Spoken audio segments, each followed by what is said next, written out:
That's it. Okay, perfect. All right, now we will move on to scheduling items. We have a meeting April 28th.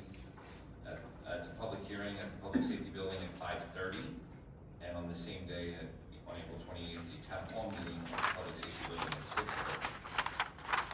There are no approval of minutes. Our next matter is the 2026 municipal budget presentation. If I could ask the members of council, we'll head down like we did last time and Lindsay will present to us.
I'm the Township CFO, and tonight I'm going to take you through the 2026 proposed municipal budget. If you were here on the 14th, I apologize, this is a little bit repetitive. There is a live streaming of this currently online. There's also a recording of my presentation on the 14th. The PowerPoint is also on the website, and the state budget document is also on the website as well, which is 80 tabs, every department thoroughly labeled. So tonight, I'm going to talk about the goals of the budget process. The primary goal is to sustain the level of services that our residents expect from us and regularly rely upon. This is police, fire, EMS, public works, zoning, construction, you name it.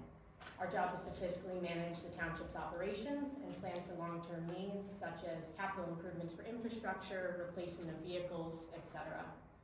We also have to be conscientious of the local tax rate and try to explore revenue-generating ideas to try to reduce the pressure on the local purpose tax. So about municipal budgeting, it's a town's annual spending plan.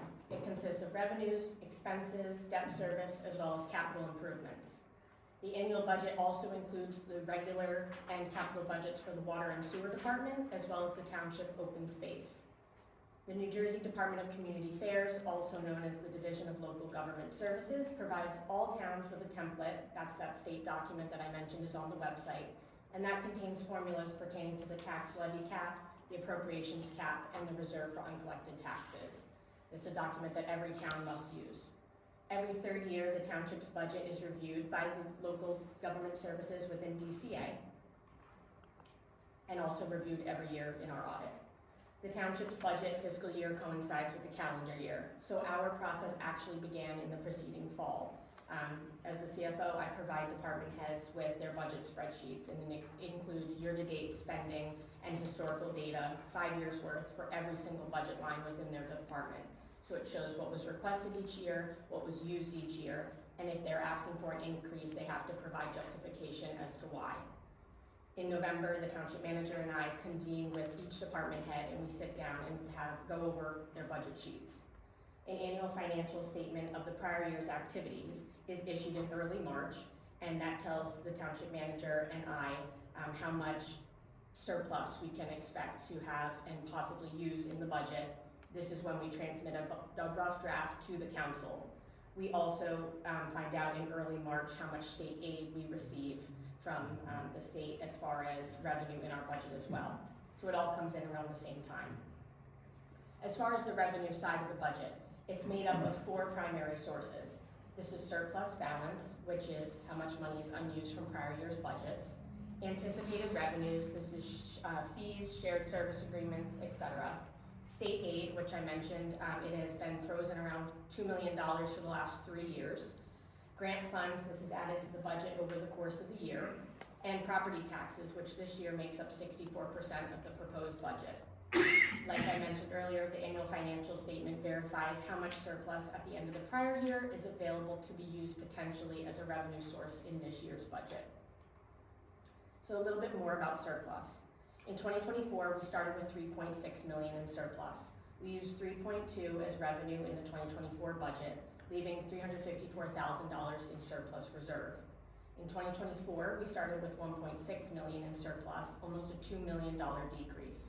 We used 1.3 as a revenue in the 2025 budget, leaving the same amount of surplus reserve as the prior year, $354,000. 2026, we started with $2.5 million in surplus, almost $1 million increase. However, we're proposing to use 2.1 in this year as a revenue source, leaving $450,000 in surplus reserve. Now for the expense component of the budget. For each municipal department, it's comprised of salary and wages, including overtime, as well as other expenses, and this is goods, services to run the department. There's also budget sheets for insurance expenditures, health, which makes up health benefits, workers' compensation, general liability insurance, etc. There's utility costs for electricity, natural gas, gasoline, diesel, and statutory costs, FICA, which is Social Security, the police and fire employment retirement service, pension, and there's also sheets for capital improvement and debt service as well. So there's two statutory budget controls that are implied each year from the state. I'll cover the 2% tax levy cap first. This is a hard cap that applies to taxes for regular expenses. So this means the state will not allow us to raise taxes more than 2% unless certain things are allowed to be outside of the cap. The state tells me what I can put outside of the cap. It can be for increased expenses for debt service, health insurance, pension costs, capital improvements, etc. For example, this year, the only thing I was allowed to put outside of that cap was for health insurance. We were hit with a 17% increase for employment health insurance costs. I was allowed to take the cost of last year's health insurance for our employees, the cost of this year's health insurance, and that difference I'm allowed to put outside the cap. Other than that, taxes could only be raised by the 2% levy. The levy cap could also be increased by new ratables, or if we had a levy cap bank that carried over. Unfortunately, we had no levy cap bank available from prior years. If it's unused, it expires after 3 years. The other statutory budget control is a 2.5% appropriations cap. That limits our spending increases to 2.5%, or if you pass an ordinance at the beginning of the year, it's called the COLA, Cost of Living Adjustment Ordinance, which we do pass each year. It raises the cap to 3.5%. There are exceptions for this as well. Shared service agreements, because the state tries to encourage that. Debt service, if your debt service has increased. Capital improvements, reserve for uncollected taxes, things that are out of our control. It also can be increased by new ratables or an appropriation cap bank. We currently have a cap bank of $745,000 after this year's budget. All right, so right off the bat, what did we know about this year's budget? It began with an increase in available surplus. Nothing to rave about, but of course that helps. Any little bit helps. Like I said, surplus at the end of the year was $2.6 million. We're proposing using 2.1 in this budget. It's $800,000 more than in the 2025 budget, leaving a surplus reserve of $450,000, which is a $100,000 increase from last year. On the revenue side, the things that we knew off the bat, we had a $400,000 decrease because we had a one-time revenue source of last year, the sale of the liquor license. This year, we do not have that. The shared service revenue for school police officers has decreased by $127,000. This is because a lot of schools are transitioning from a school resource officer to a class 3 officer. So they are paid less, therefore we are reimbursed less. We had a $200,000 decrease in pilot revenue due to an expired agreement with Medford lease. On the expense side, the primary reasons for the budget increase is every 12 years there's a 27th pay, and this just is how the calendar falls. So we have to budget for a 27th pay day for our employees. That's technically a one-time expense we won't see again for 12 more years. Each payroll is over $200,000. $400,000 increase in retiree health care benefits, that's the 17% increase I mentioned earlier. The $250,000 increase for the active employee health care. $141,000 increase in statutory costs. This is for FICA, which is it's in regards with the 27th pay. So Social Security for the 27th pay, as well as pension increases. $62,000 for an increase in the reserve for uncollected taxes. This is a formulaic increase, and I'll get more into the reserve for uncollected taxes later. But this is a formula the state makes us budget for because they know we will not collect 100% of our taxes, and I'll get into that more later. $250,000 increase for solid waste. This is due to the $100,000 contractual increase with Republic Services and $150,000 for leaf disposal. Other factors affecting expenses, salary and wages are up 4%, but that includes the 27th pay, and other expenses are up 9%. And a lot of this is due to trash, contractual agreements. We have cut $1.3 million to get to where we are today in the budget, so any increase is a contractual increase. Actions to fill the budget gap. So we were able to anticipate more revenue gains due to higher permit fee volume, increased tax interest costs, and strengthen EMS billing collections. We reduced the proposed increase in the solid waste budget by $50,000 because we changed the public works yard hours and what types of material the township will accept.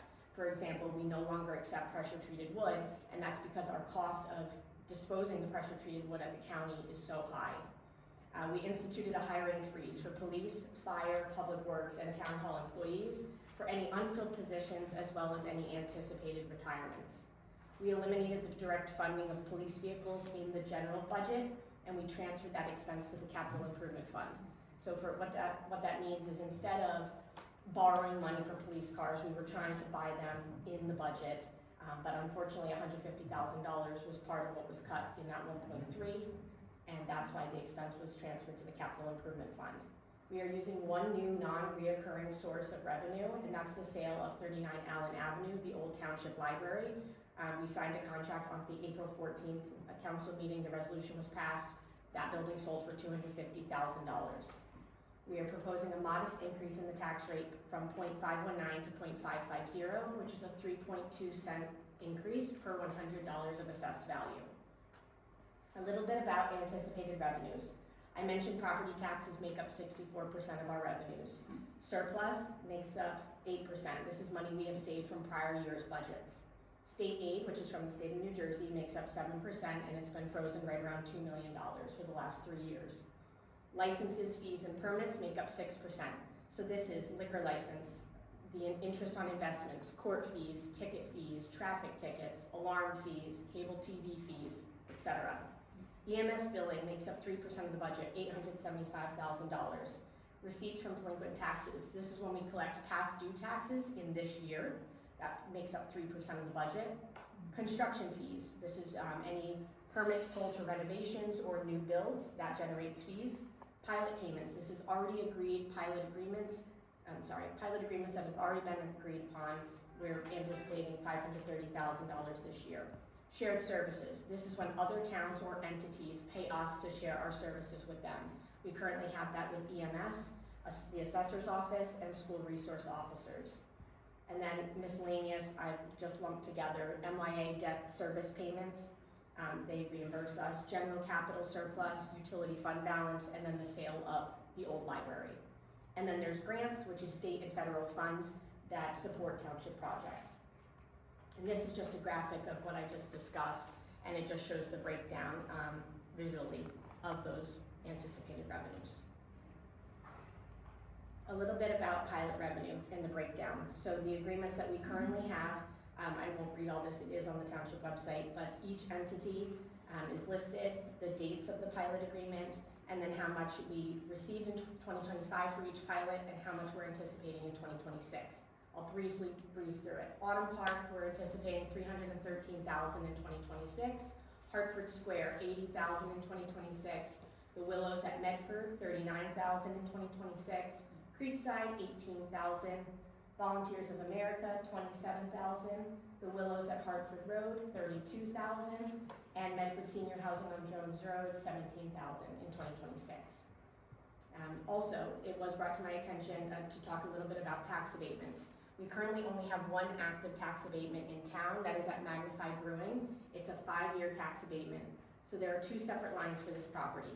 One on the land, which they pay land tax each year. The land tax goes to the county and the schools, just like the rest of us homeowners, our taxes do. However, the second line of their property is on the improvement value. So that's a 5-year tax abatement, so that means they are phased into it. So in addition to the land tax, they also will pay 20% of the improvement value in 2027, 40% in 2028, 60% in 2029, 80% in 2030, and then they will be on the tax map, tax roll as a regular resident in 2031 for 100% of their value as well as their land tax. And I also just used 2025's tax rate just to give you an estimate of what we would be anticipating to bring in each year. But of course, as the tax rate goes up, that number will also increase. Just wanted to cover that tax abatement. All right, so now the other side of the budget, how the money is spent, the expense side. 30%, a little over $8 million is for salary and wages.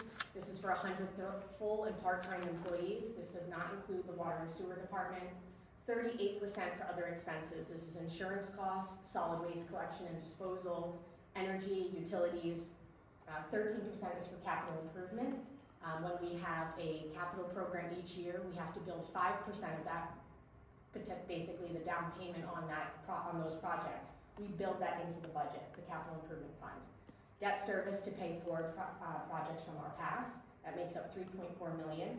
10% is statutory costs. This is Social Security, pensions, and then 5% for the reserve for uncollected taxes. So we have to budget over $1.2 million for potentially not collecting all of the taxes. So we collect the taxes for all the taxing agencies, the county, the schools, etc. But the state knows we will not collect 100% of the taxes. So we have to budget for that and to make our budget whole, potentially. I'll get into that further, I know it's a little confusing. And then 3% for grant funds and shared service agreements. This is just a visual of those explanations as well. So for police department and insurance, capital improvement, like I said, it's just a visual of the prior 2 slides. Now for township staffing levels. In Town Hall, we have 18 full-time, 5 part-time employees. This covers the assessor's office, collector's office, finance, clerk, manager, planning and zoning, and construction. For public works and utilities, there's 25 full-time employees. This covers administration, fleets, streets and roads, buildings and grounds, and the utility division. For police and municipal court, we have 41 full-time employees, 12 part-time. There's 36 sworn officers, 4 SLEO 3s, 5 part-time crossing guards, 4 full-time and 2 part-time admin staff. For fire and EMS, there's 17 full-time employees, 6 part-time and 7 per diem. 10 firefighters, 82 volunteers, 7 full-time EMTs, 6 part-time, 7 per diem, and 20 volunteer EMS. So now for the capital portion of the budget. We have one for the general fund as well as the utility department. So there's $375,000 for a new street sweeper. This is to comply with state stormwater mandates. $325,000 for a new jet vac truck. This is also for state stormwater mandates. This is half of the cost. The jet vac truck will also be used for the utility department, so we've split the cost. $1.2 million for the 2026 road improvement program. $800,000 for fire and EMS equipment. This is their air packs and their protective equipment. $98,000 for public works equipment. There's a small change since the 14th PowerPoint. Forklift as well as fuel system improvements. Our fuel system did go down over the weekend, so we've had to pivot, and instead of lawnmowers, we have prioritized the fuel system because that's non-negotiable. $270,000 for police equipment, handguns, radar units, police vehicles, and an HVAC replacement for this building. $25,000 for the town hall computer server behind the scenes, but unfortunately needs to be replaced. For the utilities department, $400,000 for the sewer treatment plant upgrades. This is pumps, grinders, and bearings for the plant. $650,000 for sewer main relining and replacement throughout town. $1.5 million for well number 3 and 6 rehabs. $150,000 for other wells that need upkeeping.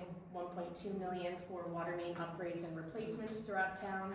$500,000 for water meter replacements. This is a multi-year project, but the meters at all of our homes and businesses do have batteries, and we get much more accurate readings as we keep up with the aging infrastructure.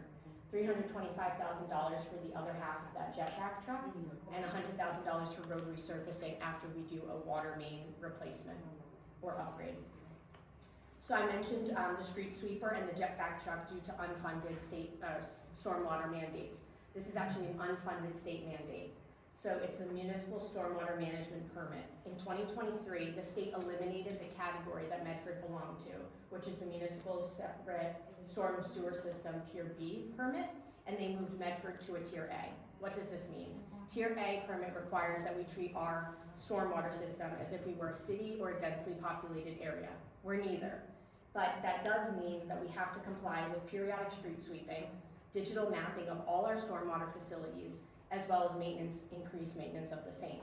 So we now have to purchase a street sweeper and the combination jetback truck and have all of our stormwater infrastructure digitally mapped. The state only gave us $25,000 towards all of that. So it's our job to now fund the rest. A little bit about trust funds and self-liquidating accounts. So our utility operating account is a self-liquidating account. It has $3.3 million in it. A utility is considered self-liquidating when the cash receipts, so the fees, the rents, the charges that we collect, can cover all of the utility operating expenses for the year to run that utility, including its debt service payments. So ours is a water and sewer utility, and that means that Medford residents pay for what they use. This then funds the operation of the plant. That's the staff, the electricity to run the plant, the lab testing, the chemicals, and any infrastructure improvements, etc. The Open Space Trust Fund, the tax rate is 3 cents, and the current balance is $1.7 million. Under New Jersey state guidelines, these funds can only be used for land preservation, recreation and park development, farmland preservation, historic preservation, and blue acres. That means flood protection for your town. The Affordable Housing Trust Fund has a current balance of $293,000. The use of these funds is strictly governed by the New Jersey Fair Housing Act with oversight from DCA. The uses for this are only allowed to be housing production and preservation, affordability assistance, and administration and professional costs to help manage the same. So a little bit about your tax bill. Your tax bill is comprised of 4 different components. The county taxes, which makes up county government, county open space, and county library, Lenape Regional School District, Medford Township Board of Ed, and Medford Township. So township government, township open space. 1 penny on the municipal tax rate computes to $316,000. Proposed tax rate tonight from 0.519 to 0.550 on a $100 value. The average home in Medford is assessed at $331,000. So what does this mean? The proposed tax rate for 2026 represents an estimated increase of $103 to the average homeowner on an annual basis, or $25.81 per quarter. A little bit about school districts and county taxation. The Medford Tax Collector's Office collects all tax monies on behalf of the Board of Ed, Lenape, the county, and Medford. The township remits 100% of those agencies' tax levy on a quarterly basis. So I wire 100% to the Board of Ed, Lenape, and the county each quarter, 100% of what is owed to them. The township must budget almost $1.3 million in a reserve for uncollected taxes because we bear, as the township, the sole risk of the taxing agencies for any uncollected taxes. The township and all taxing agencies bear the cost of any exempt properties. This is government-owned land, churches, nonprofits, totally disabled vets, etc. State aid to municipalities has been relatively flat, like I said, for 3 years since Governor Christie, while the state has also continued to cut aid to the school districts in Medford as well. This is the state aid trend for Lenape Regional over the past 8 years. As you can see, in 2019, they received $28.2 million in funding. This year, in 2026, they're receiving $19.4 million, even though their costs certainly haven't gone down at all. State aid trend for Medford Board of Ed. You can see in 2019, they received $4.6 million in funding from the state. This year, they're receiving $4.9. A little about school districts and county taxation. Rollback taxes, they don't happen often, but this is when a property is no longer farmed, and that is when the rollback taxes come back on the books. The township and the county receive those funds. Similarly, added and omitted taxes, those are split between township and county. This is if a new home is put on the tax map halfway through the year, an addition's put on a house, an improvement, etc. Pilot agreements have formulas for computation, long-term tax exemption law, and those are split between the county and the township as well. So this is a little bit about 2025's tax collection comparison. So it shows the total levy was $118 million, and then the breakdown shows that the county taxes were paid in full, Lenape Regional, $26 million in full, the Board of Ed, $55 million in full, but the township only received 95.5% of what we needed to collect. Like I said, the township bears the tax deficit for all of these entities. Here is a breakdown of the tax rates for each of these entities for 2024, 2025, and then the estimated rates for 2026. Of course, these are estimates. The county's rate has not been released yet. The Board of Ed or Lenape Regional's has not been released. These are projections based off the last 8 years worth of data of where I believe they will fall. This is a 3-year tax comparison showing the different entities and the breakdown of your tax bill. So for 2026, for example, this is taking the average assessed home in Medford of $331,000.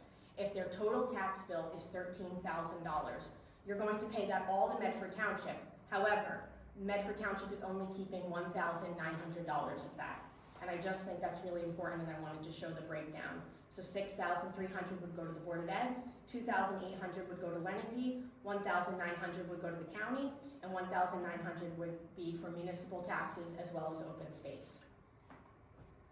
Any questions? Of course, I'm happy to answer at the end. I just wanted to say that Medford Township, as well as the schools, have continued to receive flat state aid, or it has decreased over the past few years. The goal is for the budget to be introduced tonight after I finish. There must be a minimum of 28 days between introduction and adoption of the budget. So we are holding a public hearing and a vote to adopt the 2026 municipal budget on the May 19th council meeting. Thank you. Any questions? Don't hesitate. I'll go. Okay.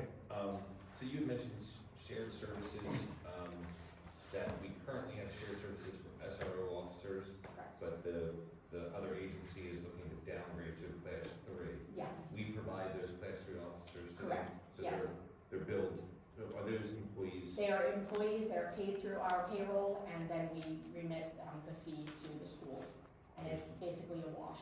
Okay. We don't make a profit off of those at all. Okay. And so you had said that 64% of your total tax is coming from the general, I know you're gonna get to it. Yeah, sorry. Yeah, Property taxes. property 64%. taxes, and that includes both residential and commercial properties Correct. within Medford. That's not just the residents are paying 64%. That 17 million is coming from our business Yes. districts as well. Total, all property classes are included in that number, yes. Okay, and, the average assessed home is 331,000 and 31,000, change. which would net, so if, residents that are listening, if we're paying $13,000 a year in taxes, Yes. we are the average assessed home, correct? But those paying less than $13,000 a year, that $100 increase is proportionally less, Correct. right? Right, And so obviously, if you're- $103 is for the average home. Yes, Right. that would be the increase on an annual basis for the average homeowner. But if your taxes last year were $26,000, let's just say you owned a home and they were 26, Yes, you could expect a municipal increase of $200. of 200. Of $200, Yeah, correct. $200. Or $50 per quarter. Yep. Yes, Okay, thank you. and proportionate, certainly. I just want to thank you again for the presentation. It's Certainly. phenomenal. I want to also thank you and Mr. Gentili for letting me interrupt your Costco run yesterday No with problem. my tax abatement question. No problem. I hope I answered that. You did, thank you. Okay, great. Thank you. As I expressed last week at the council meeting, I will share again tonight, I have a grave concern that we as a township are heading towards a fiscal cliff because of the reliance on surplus fund balance over the past 10 years. In this proposed budget, there's a $250,000 one-time revenue for the sale of the old library. Yes. that covers, that just alone just covers the 78% health benefit increase. So if we have a 17% health benefit increase next year, we already don't have the funds to cover that. We have, in this fiscal budget, in this calendar year budget, to balance this budget, and correct me if I'm wrong, you reduced proposed expenditures by 1.3 million. Correct. That reduction tightens the budget so much so that the ability to generate fund balance, surplus balance revenue at the end of calendar year 26, we are not gonna meet the threshold that we achieved for this year, which we ended in 25. Correct. So we're already know going into 27, we're going to be facing a major deficit, most likely in terms of surplus fund balance, as well as just overall revenue. Correct. As I said last week, you know, upon adoption of this budget, we're almost going to immediately have to institute a spending freeze to try and maintain some level of surplus for next year. To regenerate, correct. To regenerate. Yes. And even just looking at the 3-cent proposed tax rate increase for this calendar year, we're not even hitting the threshold that we're supposed to maintain for all taxes that we have to pay out to the other taxing entities. Because we're only generating $950,000, and we have to make sure we're having reserve. I think it's 1.2 million for the schools and the county and whatnot. So I really just want the community to realize where we are financially and where we're heading, that this is not sustainable, and some drastic actions are gonna have to take place as we look into 27 and beyond. Correct. I would say not increasing municipal taxes for 8 years had a compounding effect and led us to where we are today. Unfortunately, you cannot continue to provide the same services that Medford residents rely upon, and all of our bills have gone up at home substantially in the last 8 years. I know mine has. So the township is not, exempt from that. So we basically, I would say our departments do a wonderful job. I give so much credit to them. They work within what's given to them. They've received the same amount of O&E, honestly, for the past 3-4 years. And I would say it's a bare bones budget. There's very little fluff, specifically in this year as well. And it's difficult to do that when you're facing 4% salary increases, that are either contractual or otherwise. Right. Thank you. And that's where we cut $1.3 million in O&E this year, because we did not lay anyone off. We did not, we of course didn't fill any positions that were vacant, but there was only a handful of those. But yes. Yes, go ahead. Yes. Okay. So you had a line item on there for solid waste collection at like $2.86 million. Yes. I believe that's entirely with Republic Services. So this is Republic Services as well as the Burlington County landfill. We have to pay for them to dispose. So Republic drops off our trash at the landfill, and we're remit with we get a monthly bill from them as well. Okay. So I understand, and I could be wrong here, that was pretty much like a non-competitive bid. I think they were the only Correct. people that actually responded. They were the only bidder, correct. So I'm going to be super nice here and just say that nobody likes the service that Republic provides. From miscollections, to trash being dumped on the street, to the attitude when you call them and tell them that they dumped your stuff all over the street. Frankly, they suck. And I'll leave it at that. An automated side loader truck is roughly $350K. And expected costs over 10 years are about $1 million, 1.1. So we can do the math there. We could insource this and increase the reliability and increase the accountability, hire local Medford residents to do this, potentially, and still save money. So I don't know if this was looked at, if it's going to be looked at, but I really hope that we do, because there's gotta be a better solution there. And we can save money and get better reliability, and it's like a win-win. So Certainly. I'm not a CPA, so but tell me why I'm wrong. No, I'm not either. It's okay. We did have, of course, trash in-house long before I worked here. It is definitely a conversation that we have, whether it be bringing it in-house. We've met with a local Medford company, a husband and wife that live within Medford and own their own trash service. They have come to town hall and met with us, the prior manager and I. And we have also talked about, if we order trucks today, we're not seeing them for years, right? So is it potential, and is it an option to get a used truck and do, you know, one side of town until we can bring it completely in-house? We certainly are looking at that. I will say the trash contract was a 3-year contract, and that is up the end of this year. So it's certainly on our radar. It has been on our radar for quite some time. If the trash trucks didn't have such a long lead time, I would say it would have already been something that was kind of brought in-house sooner. Yes? Is there any kind of penalty for non-performance? Because Yes. it's been 3 weeks now that we've had problems with our trash. So I If would I may, assume that there would be, that'll be addressed in the manager's report. Yeah. Yep. But we are, to answer your question, able to assess liquidated damages for not completed routes, et cetera. to follow up on Yeah. that, the township employees, are they contractual?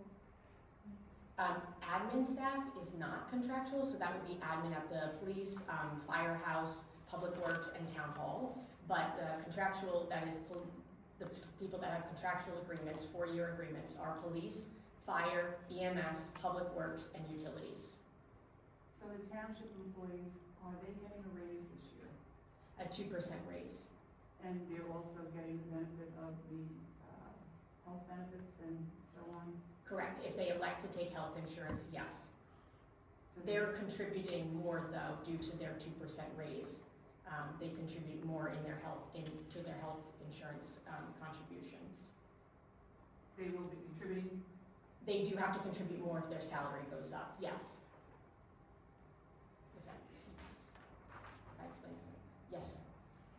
What is the amount, the maximum amount, how do they determine how much fund balance you're allowed to have?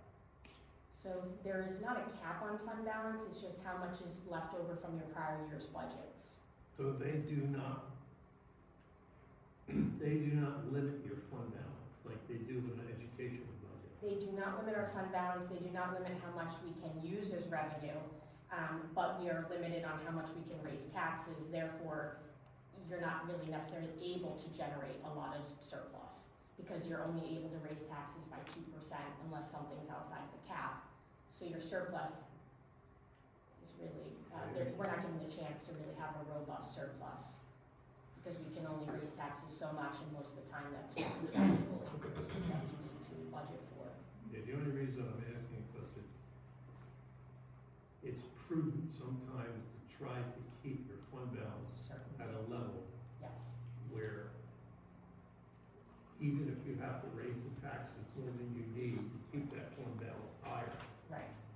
So this proposed budget is the most I can legally raise taxes. Unfortunately, I wish I could raise them more, I'm sorry to say that, but then we could generate more of a surplus. But I'm only able to raise this, the 3.2 cents, that's the most the state will allow me to raise taxes this year. Even if I wanted to raise it 7 cents, I can't this So year. now your only way of generating more fund balance is being prudent through the year. Correct, so, and I would say the chances of that are rather slim, because we already cut 1.3 million of fluff, if you will, in the O&E side of the budget. Yes, ma'am? Have the growing numbers in the Medford schools been considered? Because all the class sizes are getting larger. Not only that, Medford Township School is just reaching out to other properties to rent space in other properties to house the number of children they have. And I do not believe this is gonna go away with all the new building. So where are we headed for needing a new school? I'm very concerned. Looking forward, I agree with Mr. Cox. I see lots of things, just like a cliff, he said, or the shit's gonna hit the fan, excuse my French. But I think we could have maybe seen this coming, because the federal budget, they cut tax rates, the state cut their funding, and yet somehow I go to great senior programs in Evesham. They have marvelous facilities and marvelous programs there. Well, we don't have very much at all. So I will say I can't speak. And the revenue, I mean, when we put up the revenue, I thought, well, that's not, 90% of that wasn't really revenue, it was cuts to the budget. And is it realistic to freeze the fire and the police with, you know, what our community is going through right now? So I've got a lot of concerns. We all So have. And I would actually say unpopular, go ahead and raise the taxes, but you just told me you can't. This is the most I can, is 3.2 cents. Or find more rateables. I said to somebody, bring in a small hotel. All my guests have to go to Mount Laurel or Voorhees. So I was just going to say, I can't speak for the school and what they will need in, as far as their budget, but I will say that they do collect 100% of their budget in its entirety. So what they need or what they request, they do get in 100% from the taxpayers. I will say that Evesham or other surrounding towns, they do bring in revenue for hotel tax, cannabis tax. There's several revenue streams that we do not have here in Medford it is a component of their budget, certainly. But I will say that the mayor is certainly looking into commercial rateables, and certainly trying to do what we can on our end of trying to reduce the tax burden as much as possible and try to help with the budget predicament that we are in, unfortunately. Thank you. Of course. Yes, Marianne? The water and sewer departments, if there is a surplus there, Yes. does that money get moved to the general budget? This year, we are only bringing in $65,000 of utility fund balance into the regular budget, Why, only 65? because the water and sewer department unfortunately has years of infrastructure improvements that it is behind on, and there is a lot that needs to be done to plant the water lines, the sewer, slip lining of the sewer lines.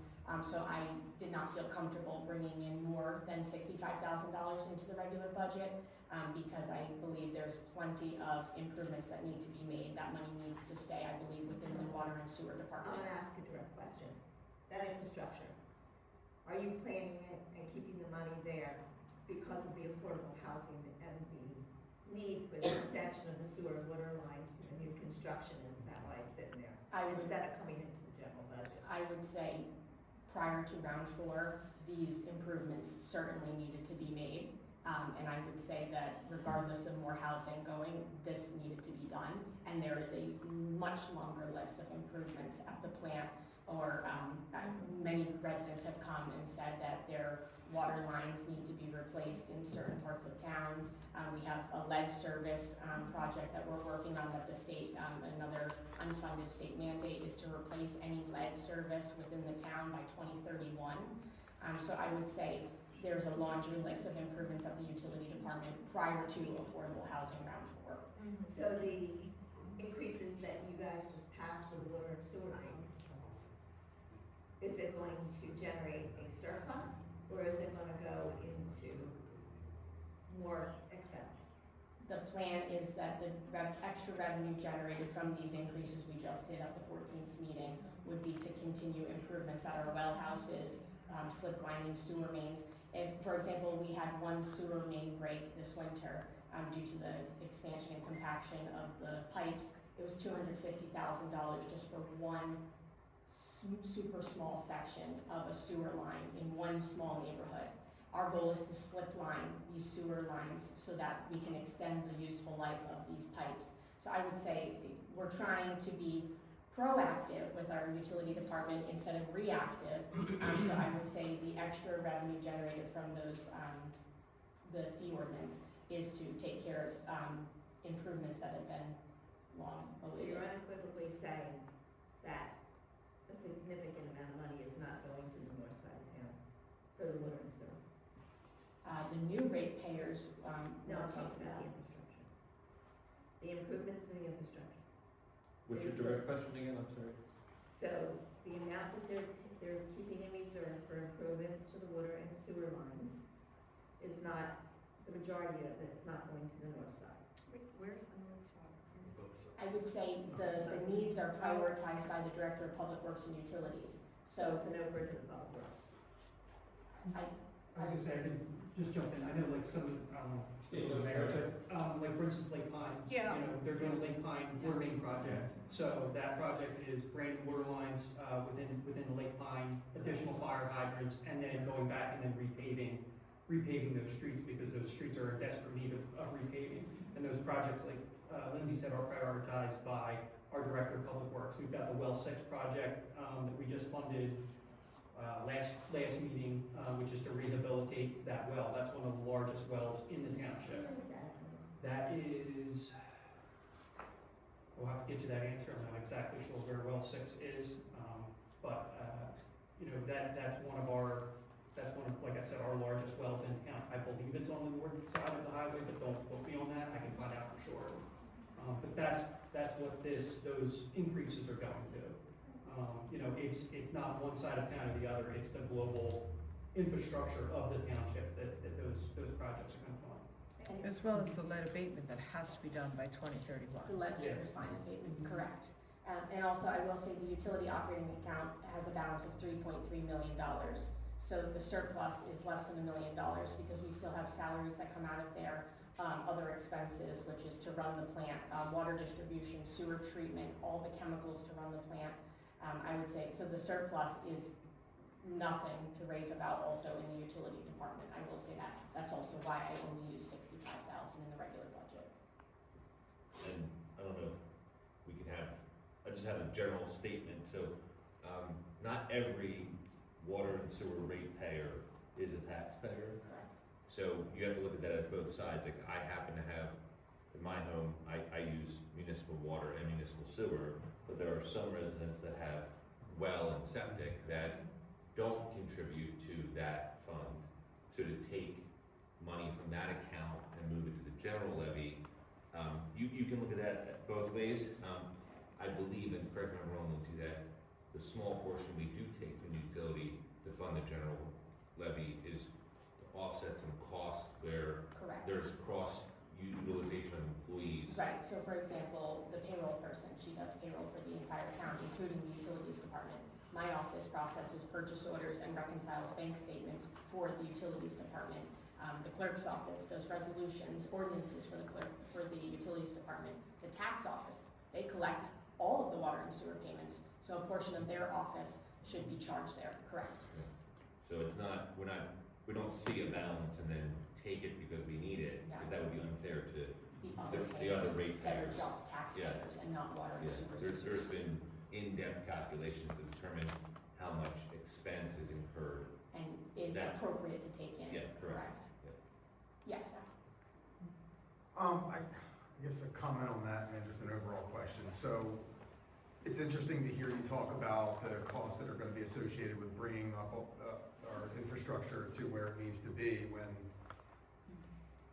2 years or so ago, we were absolutely assured in all of these meetings that when Magnify was opening and there were concerns about our capacity for sewer and water, that this was not going, that this new business that was going to use a lot of water was not going to be a problem, that we had plenty of infrastructure, that it was not a concern, and now I'm hearing that in fact our infrastructure is a concern, and I'm just kind of throwing that out there as a comment, and you know, would love to hear in the future from council members if there's anything behind that and what the public should know about that. And then the other, because I don't think that you can answer anything about that, I just wanted to put that out as a comment and related to this conversation. But the question is more kind of a long-term view. I mean, I don't know about anybody else here, but I'm getting a pretty dire picture when I look at all of this.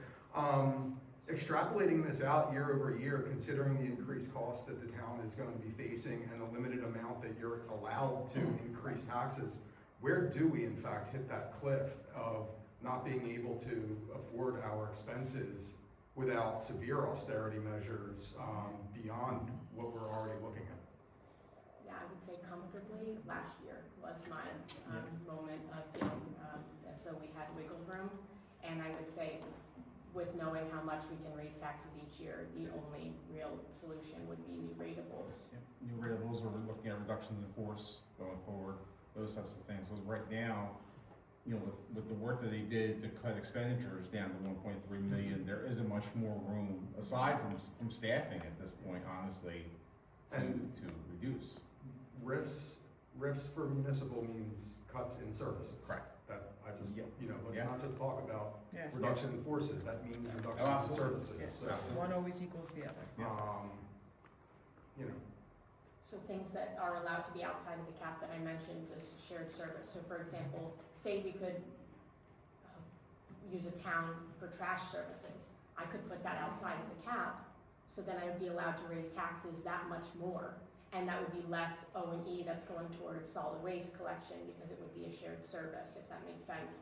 So it's thinking outside the box of things that if we can only, if we know 2% is a hard cap, what can be outside of that cap? Shared service is one of them. So it's certainly a discussion.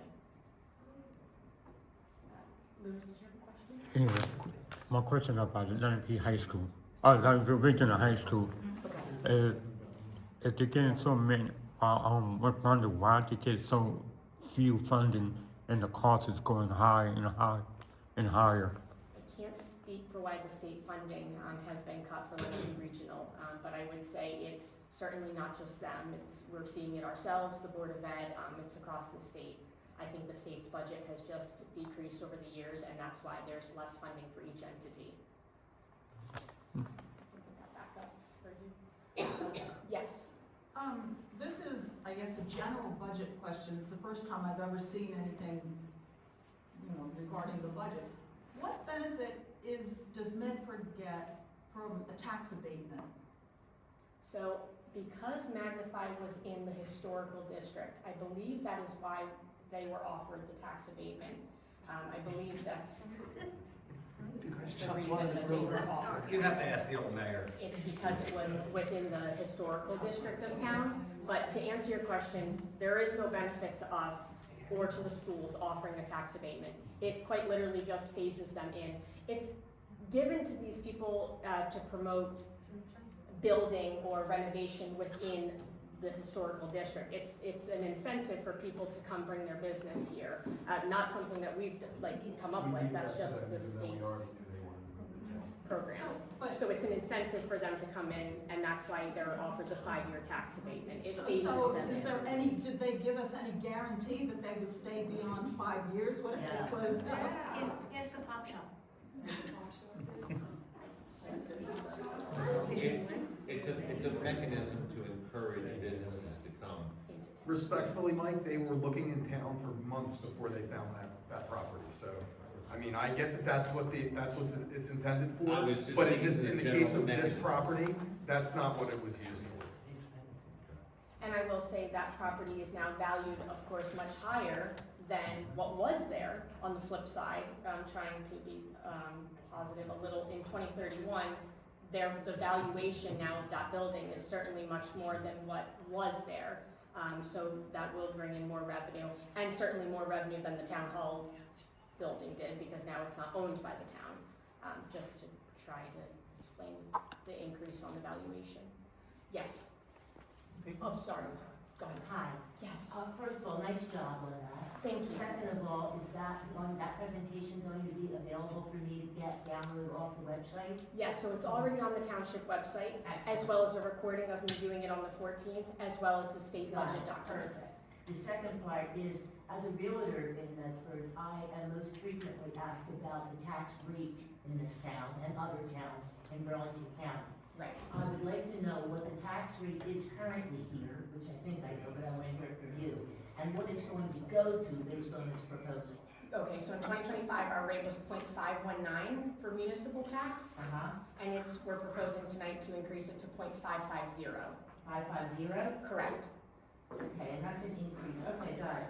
3.2 cent increase. Right, and that's pretty much what the maximum is going to allow. You're saying the budget that you're proposing increases taxes to the max, like there's not much more that can be done other than floating what we're going to spend and on what. That could change. Correct. Right? But there's really no other way to do it but cut, right? Cut services or cut salaries? that could bring the rate down, but other than that, we're gonna live with the 0.5550. For the municipal tax, yes, Yeah, I can't speak uh-huh. for the other entities, but yes. Right, correct. and then if I compare, I think one of the big answers to this, because I get asked this a lot, why is the rate in Marlton different than Mount Laurel, that kind of thing.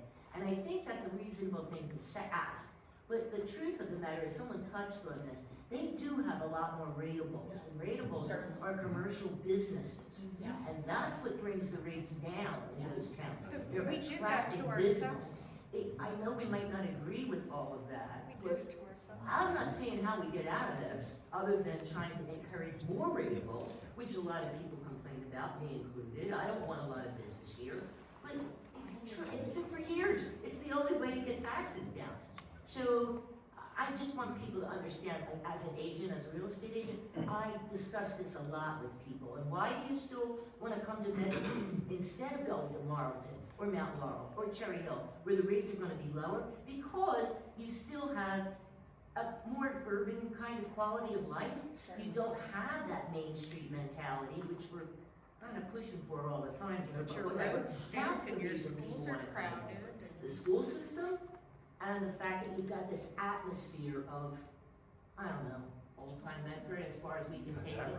Yeah. I mean, that's it. So I just want to discourage people from throwing eggs at commercial enterprises. I That's agree, it. Thank I you. so agree, and I would like to see people vote on that in October, when they have a vote in November. Because 10 years ago, or how many years ago, we tried to put some big box stores in, it was voted down. If we had bought those big box stores in like a Target or a Walmart, nobody wanted it, but guess what?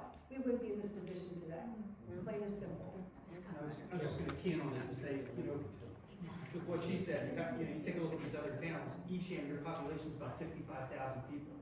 Mount Laurel, you're about 55,000 people right now. Medford, you're 24,000 and change. So we're about 50% population of what they are, but then you look at their corridors, you've got 73, 70, you know, like 38, 295 in these other towns. We don't have that, but we do have a state highway that runs through our town that, you know, is prime real estate. So it's definitely something that needs to be looked at.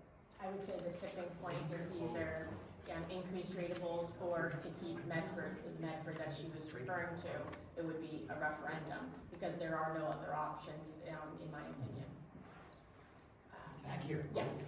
Thank you. I got a question. So early on, and you're just the messenger, I didn't catch your name. Lindsay. Lindsay, okay.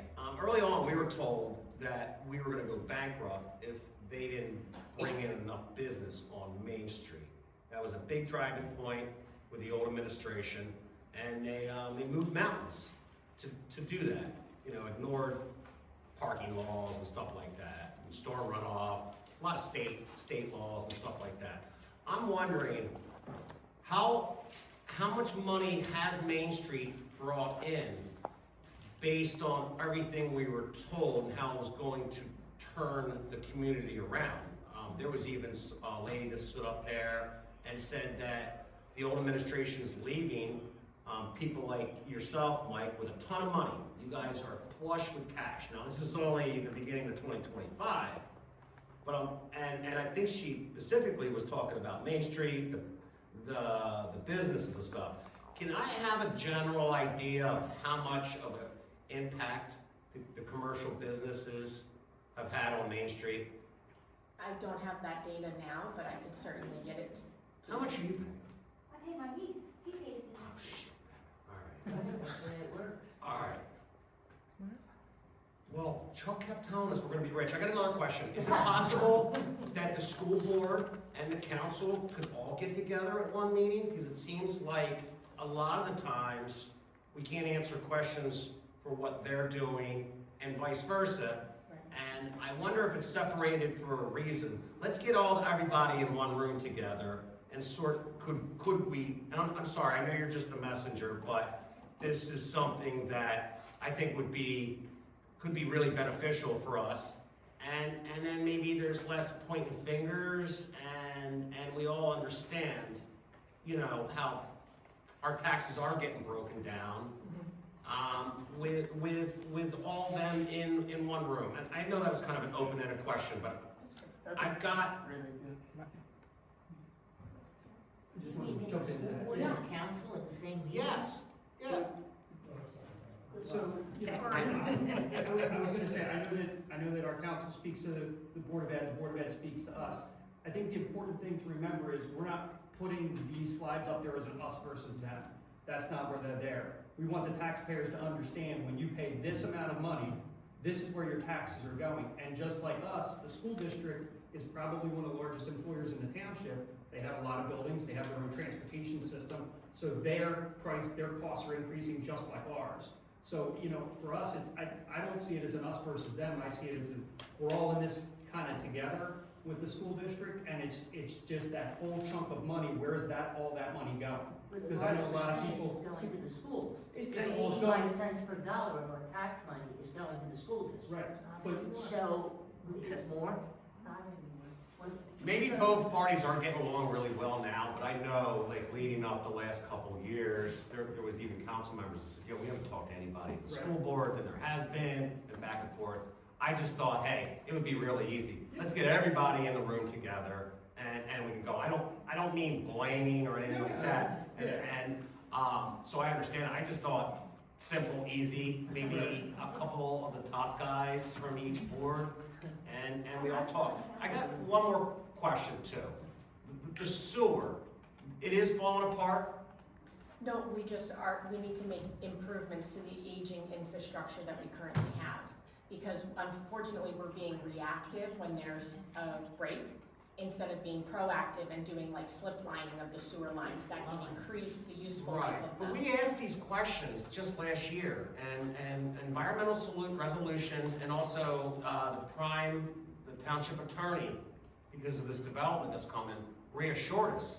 I mean, they literally, it sounded like we had the best sewer system in America, with the way they were talking about. And not only can it handle everything that's coming to the north side, but even Samos can hop on, and there's room for him. It just seems endless. Like that loaf of bread, okay, from the Bible. They may have been speaking towards the capacity, which the capacity is different than the infrastructure needing to be improved. It's no different than our homes or our cars needing continuous improvement. Those repairs, are they funded by the people that have the sewer? Like Mike, I'm one of those guys that has a septic. Yes. I wish I had a sewer, I have a septic. Yeah. And Yes. so we don't, You don't pay a sewer rate, Brian, right? right. Right, you pay a water rate by chance? No, I don't have a well. Yeah, so Yeah. you don't have a bill that you pay quarterly, right? Correct. Like, So- to the utility, you have a tax bill. Right. So, like, I have the opposite, I have city water and city sewer, so my quarterly bill funds this general. But you're moving money into a general budget from the sewer fund, right? So it's a utility operating account, and it has to be self-liquidating, that's the rule, which means any funds collected have to pay for the improvements or to run the plant, the staff. So self-liquidating means it has to be able to sustain itself. It doesn't get funding from any other source. I So got the you. ratepayers pay to run the water and sewer plant and the infrastructure needed. All right, thank you. It's an enterprise fund, 100%. Yes, sir. Can you clarify, so you were talking about, there might be $103, increase Yes. for homes that are paying, $13,000. But that's not reflective of the school budget in county. Correct, this is just the municipal increase. So you had some numbers up there, which I think were, I don't know if these are projected numbers. These? Yeah, there's 9.1 cent estimated increase. What is that? I can't do that math that quickly. So what is that on a $13,000 home look like? It's about $500 on the average. About $500. So we're not talking about a $100 increase. We're talking about 500, potentially 500 or more. Correct. Yeah. I'm just presenting on the municipal portion because the other schools and the county's rates have not been struck. This is just an estimate of where their rates may fall based on the prior 8 years and my projections. Right, well, I think that's important to have that discussion here and now, so people hear that, because they're hearing, oh, I can deal with $100 a year, but it's not, it's gonna be $500, $600, increase.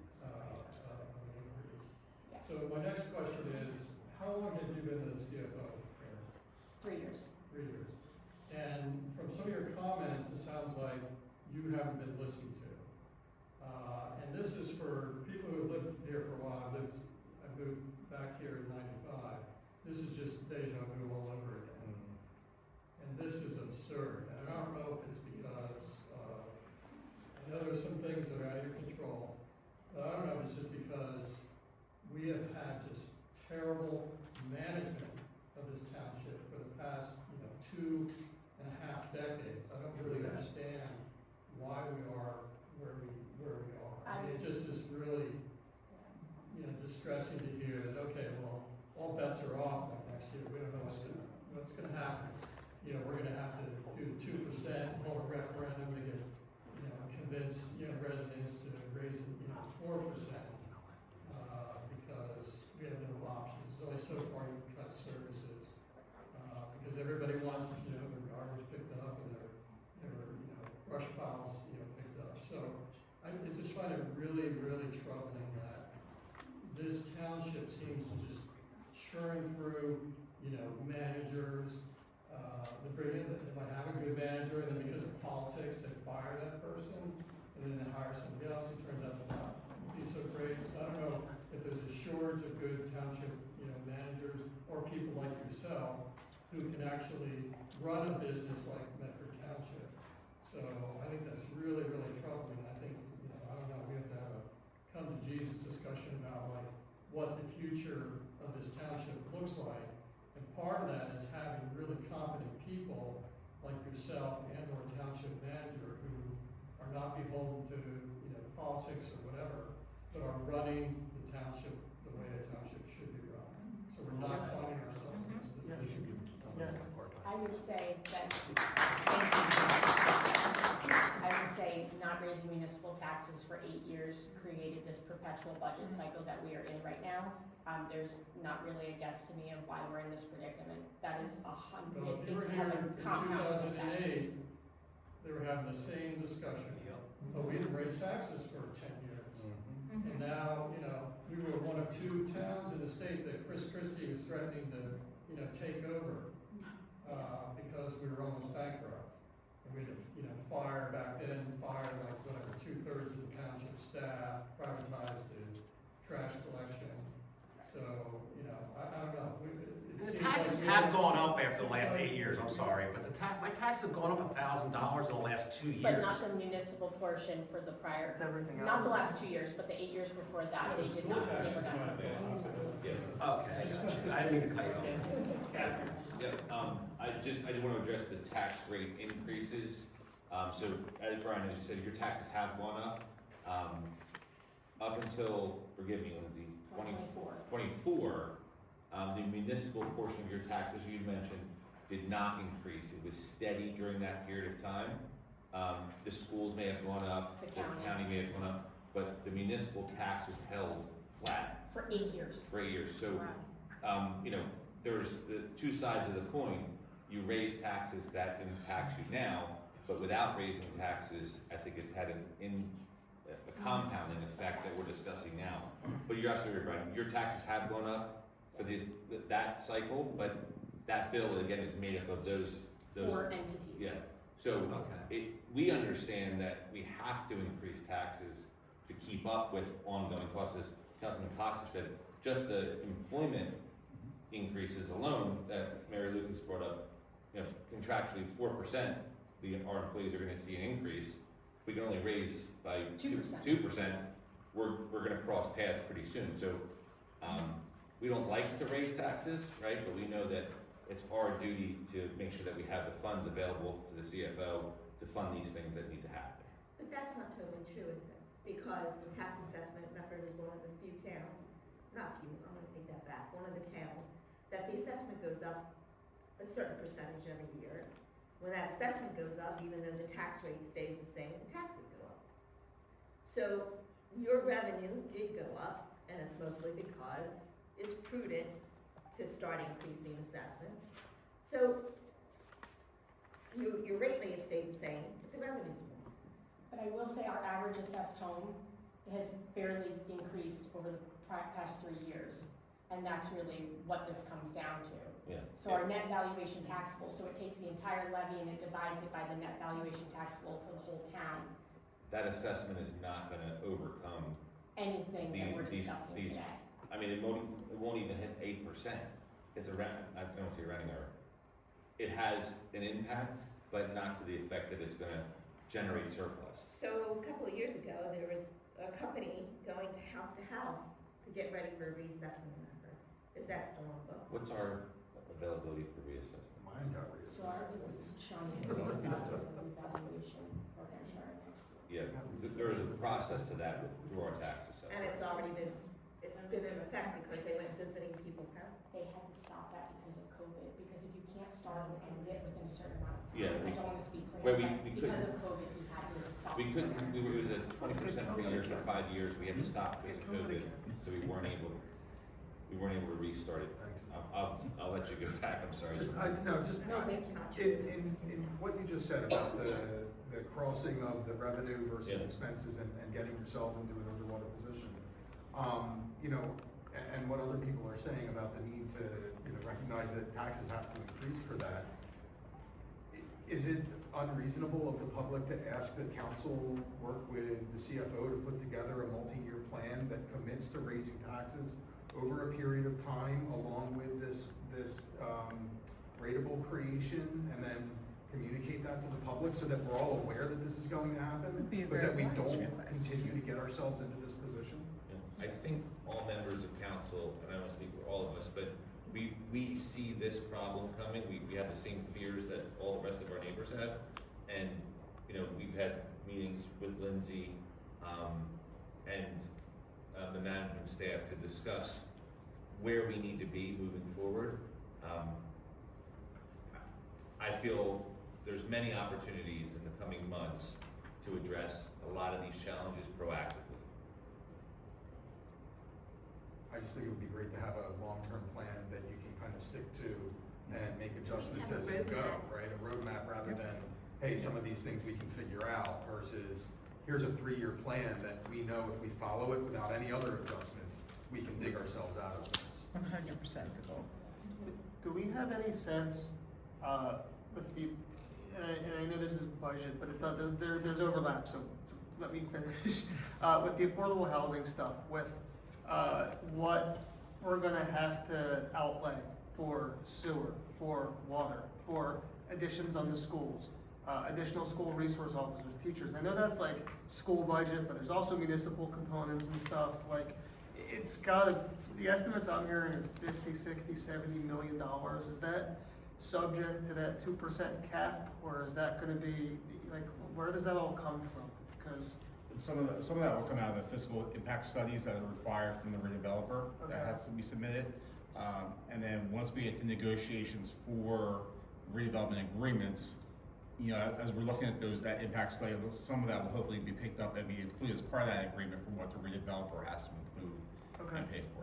Like I said, most of your core infrastructure for those communities fall on the developer themselves.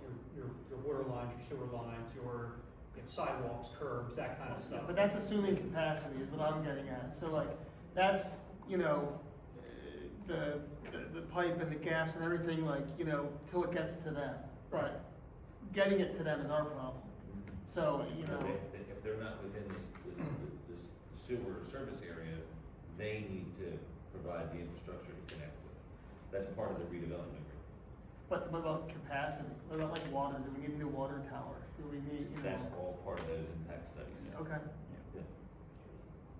Is it true that all the municipalities are struggling, as the state is? Certainly. So, We are not exempt. you know,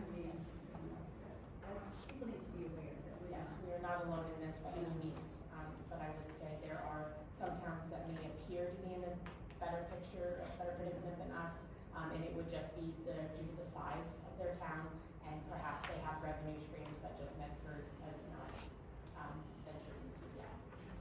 But I would say there's not like something that's unseen, where there's not a ton of options.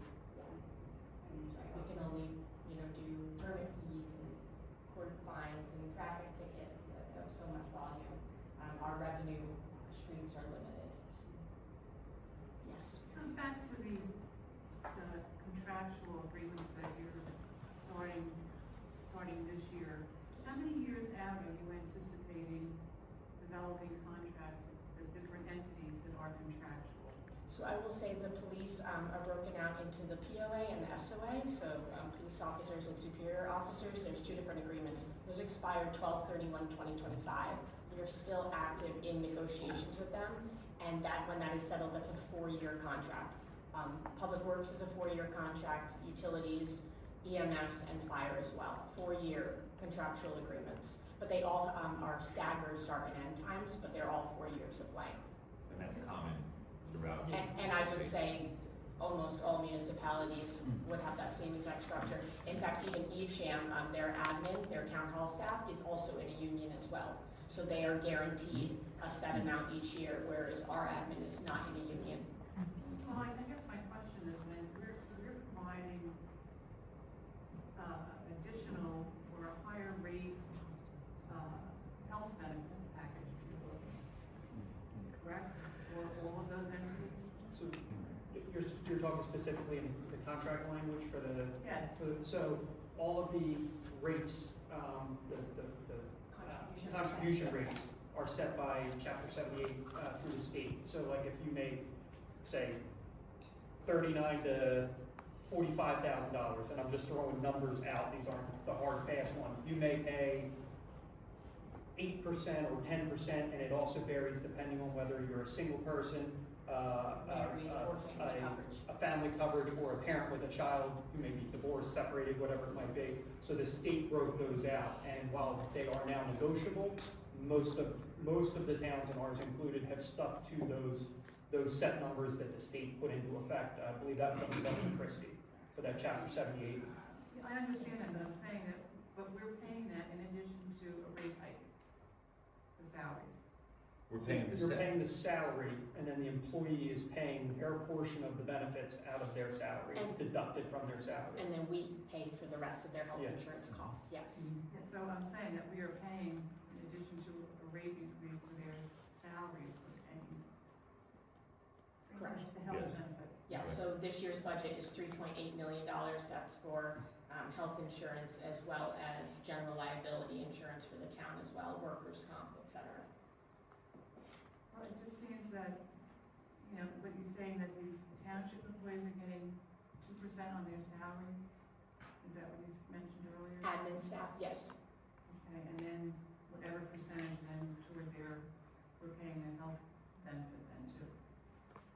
Correct, but they are And also so you're saying, contributing and then those contracts are for a 4-year period. for police, fire, public works, EMS, I guess my utilities. question on that is, given our current situation, how do we know where we will be in 3 years or 4 years? Isn't that a long time to book out a certain amount of money given our current fiscal situation? It is, go ahead. Yes, yeah, and these are challenges that any municipality is gonna face. We need to provide a worthy enough contract to incentivize employees to either stay with us or come to us. So, and we do struggle with this, let's be very open. We're like the largest Pinelands town, but we're, as Chief Dovey mentioned, we're half the size of our non-Pinelands neighbor. So we're in this unique position where we're trying to maintain a high level of service and provide for our employees, but at the same time, we don't want it to break the back of our budget. So, Mary, you're absolutely right. We have to provide a 4-year contract to these for these unions, correct? Yes. That's, so we have to contract for 4 years. There's no other way around. I guess maybe boiling it down differently.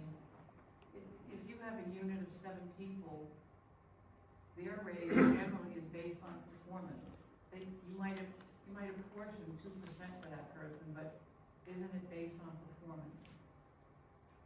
Their work. And They have you're getting into supervisors how to the evaluate contracts, it. how the union contracts are negotiated. That's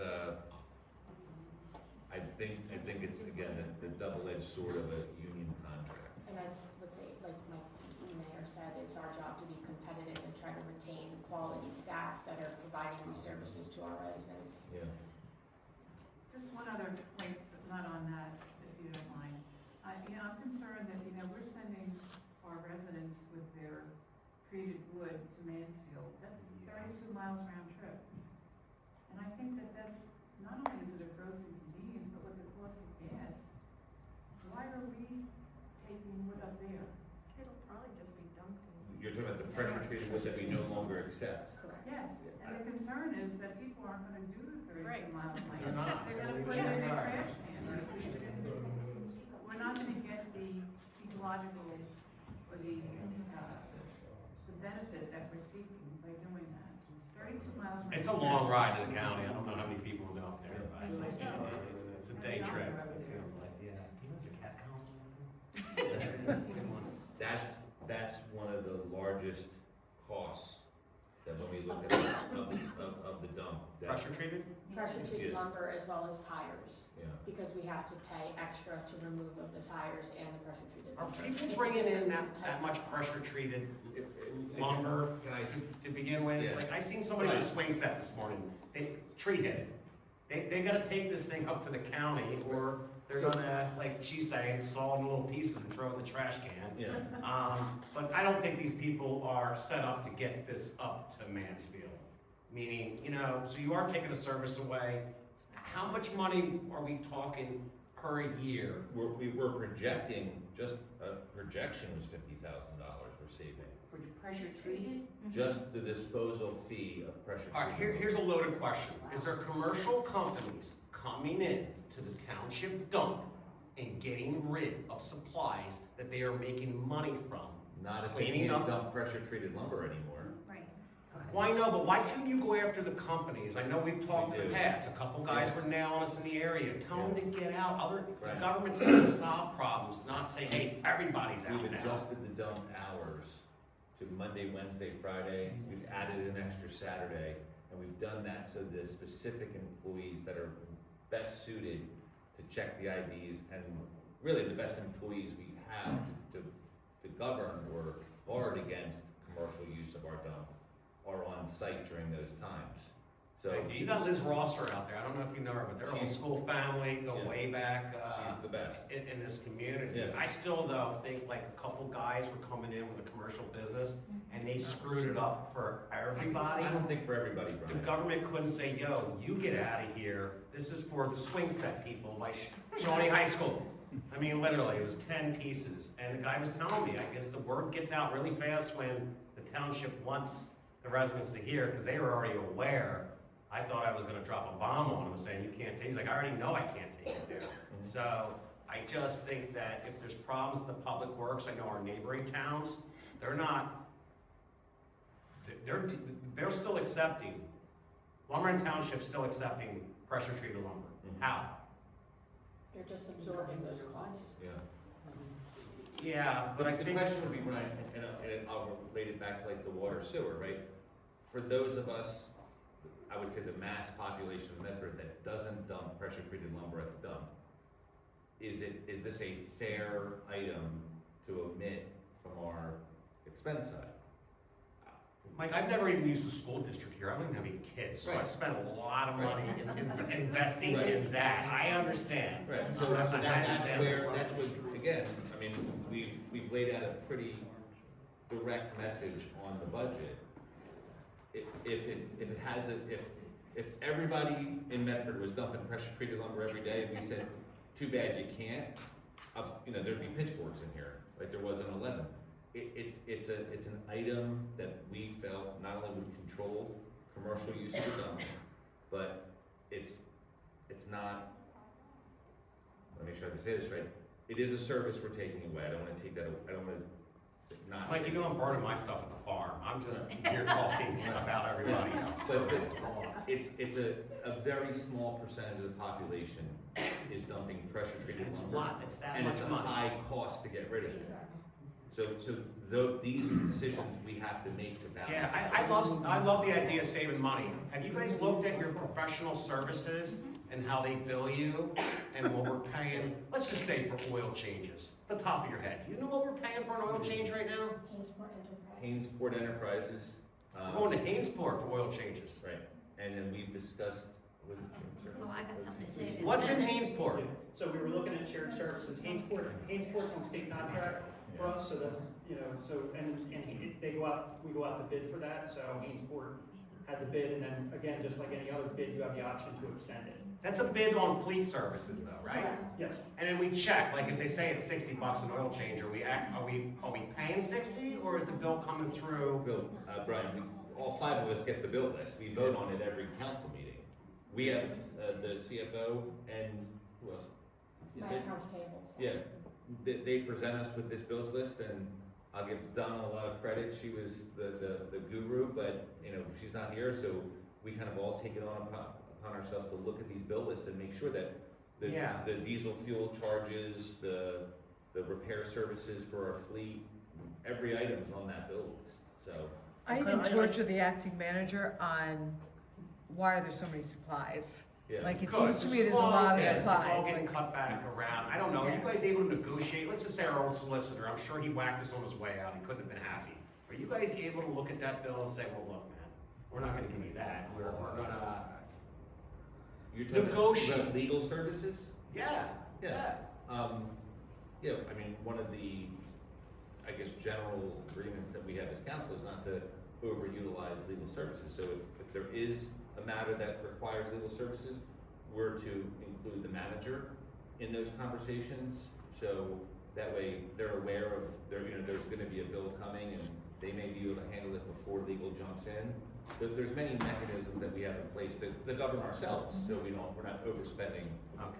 But all of our money. every year we do appointed professional services contracts, and they have to submit their hourly rates. So every year. Contracts, though, they can be a little funny at times, man. I follow them and I try to stay on top of it. The other day, they were out there changing light bulbs at Bob Bendy Soccer Park for the lights out there. The guy's got the machine that I own that's same machine, sitting right in our yard. I had no idea you guys were looking, you needed a machine that goes up 72 feet. Now, I could have driven my machine over, it would have been $1,000 for the day to rent it. You guys, I believe, are on the hook. I don't know, it's $3,000+, and then there's a markup on the bulbs, but I didn't understand, where did the bid come from? So the bid went up like, it just pops up and it's gone a month later. for- That fast. For electrical services. Yeah, like how would I even follow that? You know what I mean? If I wanted to help us all out, it would have been a great day for me. I don't even have to really go far. I would have cut you guys a huge break. But I don't even get a chance. Companies out of Pennsylvania, I'm like, well, how do they know about this? They have to put How in do they know about these bids. light bulbs that need to get So changed? it's advertised on our I website. Yeah, so Brian, there are clearly Guidelines, state state guidelines. guidelines that we have to follow, and there's companies that, I don't wanna speak negatively about them, but they make their money off of fulfilling municipal or government bids. Right. So, if that's You something guys that you're could interested in save doing. money if you just got it out there and said, yo, any contractors in the area, like the pressure treated, everybody knows you can't take. All of our You have to have- municipal bids, if I'm not mistaken, Lindsay, are all on our website. Yeah. That for You just every. gotta check them everything. They have admins at these organizations that all they do is check. If you guys need something done in the sky, Well, you can you reach out to Cornerstone Tree Service, for real? I know it would make you grind your teeth to hire us, okay? But we could save the taxpayers some money You did here. a great job helping out the folks at the animal shelter, at the. Fur baby event, I couldn't make it because I had to work that day, but I heard it went great. Yeah, it was awesome. I was in Sherwood Forest all day. I got one more question, and this was something Jason brought up. He said some of, the cost with this new development is gonna be on the taxpayers, and you guys kind of said, no, it's all the builder. But let's just say trash cans. Now, I heard a neighboring town, 155 homes went in. They needed each one trash can. $50,000 had to come out of the township budget. Those are things that I think you could probably, maybe negotiate with Horton Right, the development. and make sure, because if that's 150 and we're talking 800 homes, I can't, what does a trash can cost? Does anybody know? $333. Is that what it is? I should go into that business and make trash cans. For real. So that's a lot of money, guys, when you have this development opening up, these people all need trash cans. I know it's funny, like, okay, what can a can cost? But it sounds like it's gonna be $1 million or something. And the recycle can. And the recycling, I don't know who pays for that. That's the county's, yes. The county, but I would look at, and this isn't the first development coming here, there must be an understanding, oh man, when something like this does, can we talk to Horton and give him a little bit of a deal? Mike, you talking crap about me?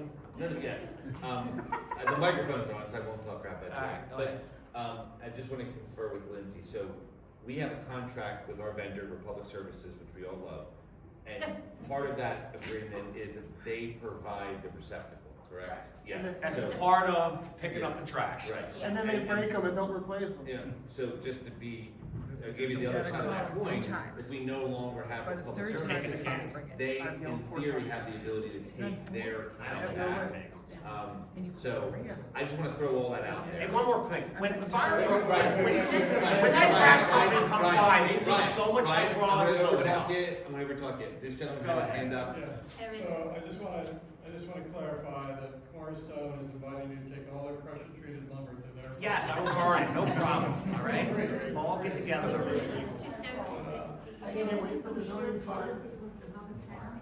Brought up some interesting points of, and I don't wanna keep harkening back to the 2008, 2009 era, but I will for a second, because for those of you around, remember that the township, the new sort of governing body came in and said, oh, holy shit, we've been overpaying all of our, vendors, in the tune of hundreds of thousands, potentially millions of dollars. They can, created their own did their own investigation. I think, Check-I was kind of headed that up. They had a whole team of people who looked at that. So I guess my question is I hope you're not still doing that, right? Because, a lot of this was, based on politics. They were hiring their political buddies to pave roads and stuff, and they would say, oh, it's gonna cost us $300,000. They'd come back and say, yeah, it's cost us $380,000. And they would just sort of get signed off and rubber stamp. So what kinds of things are in place now to prevent that from happening, to have more controls over, those types of things? And undoubtedly, there are things that happen, whether it's a sewer thing or a paving thing, where they're legitimate, like, unforeseen things come up and there's some cost overruns. But how do you guys deal with that? I would say the bid process has certainly become more stringent over years, and one of the documents that's in the bid package is a pay-to-play form. So anyone who is putting a bid in for any project have to put if they have contributed to any political affiliation or organization in any way, any donation at all. So I would say that is one document that for sure puts them on the hook for that.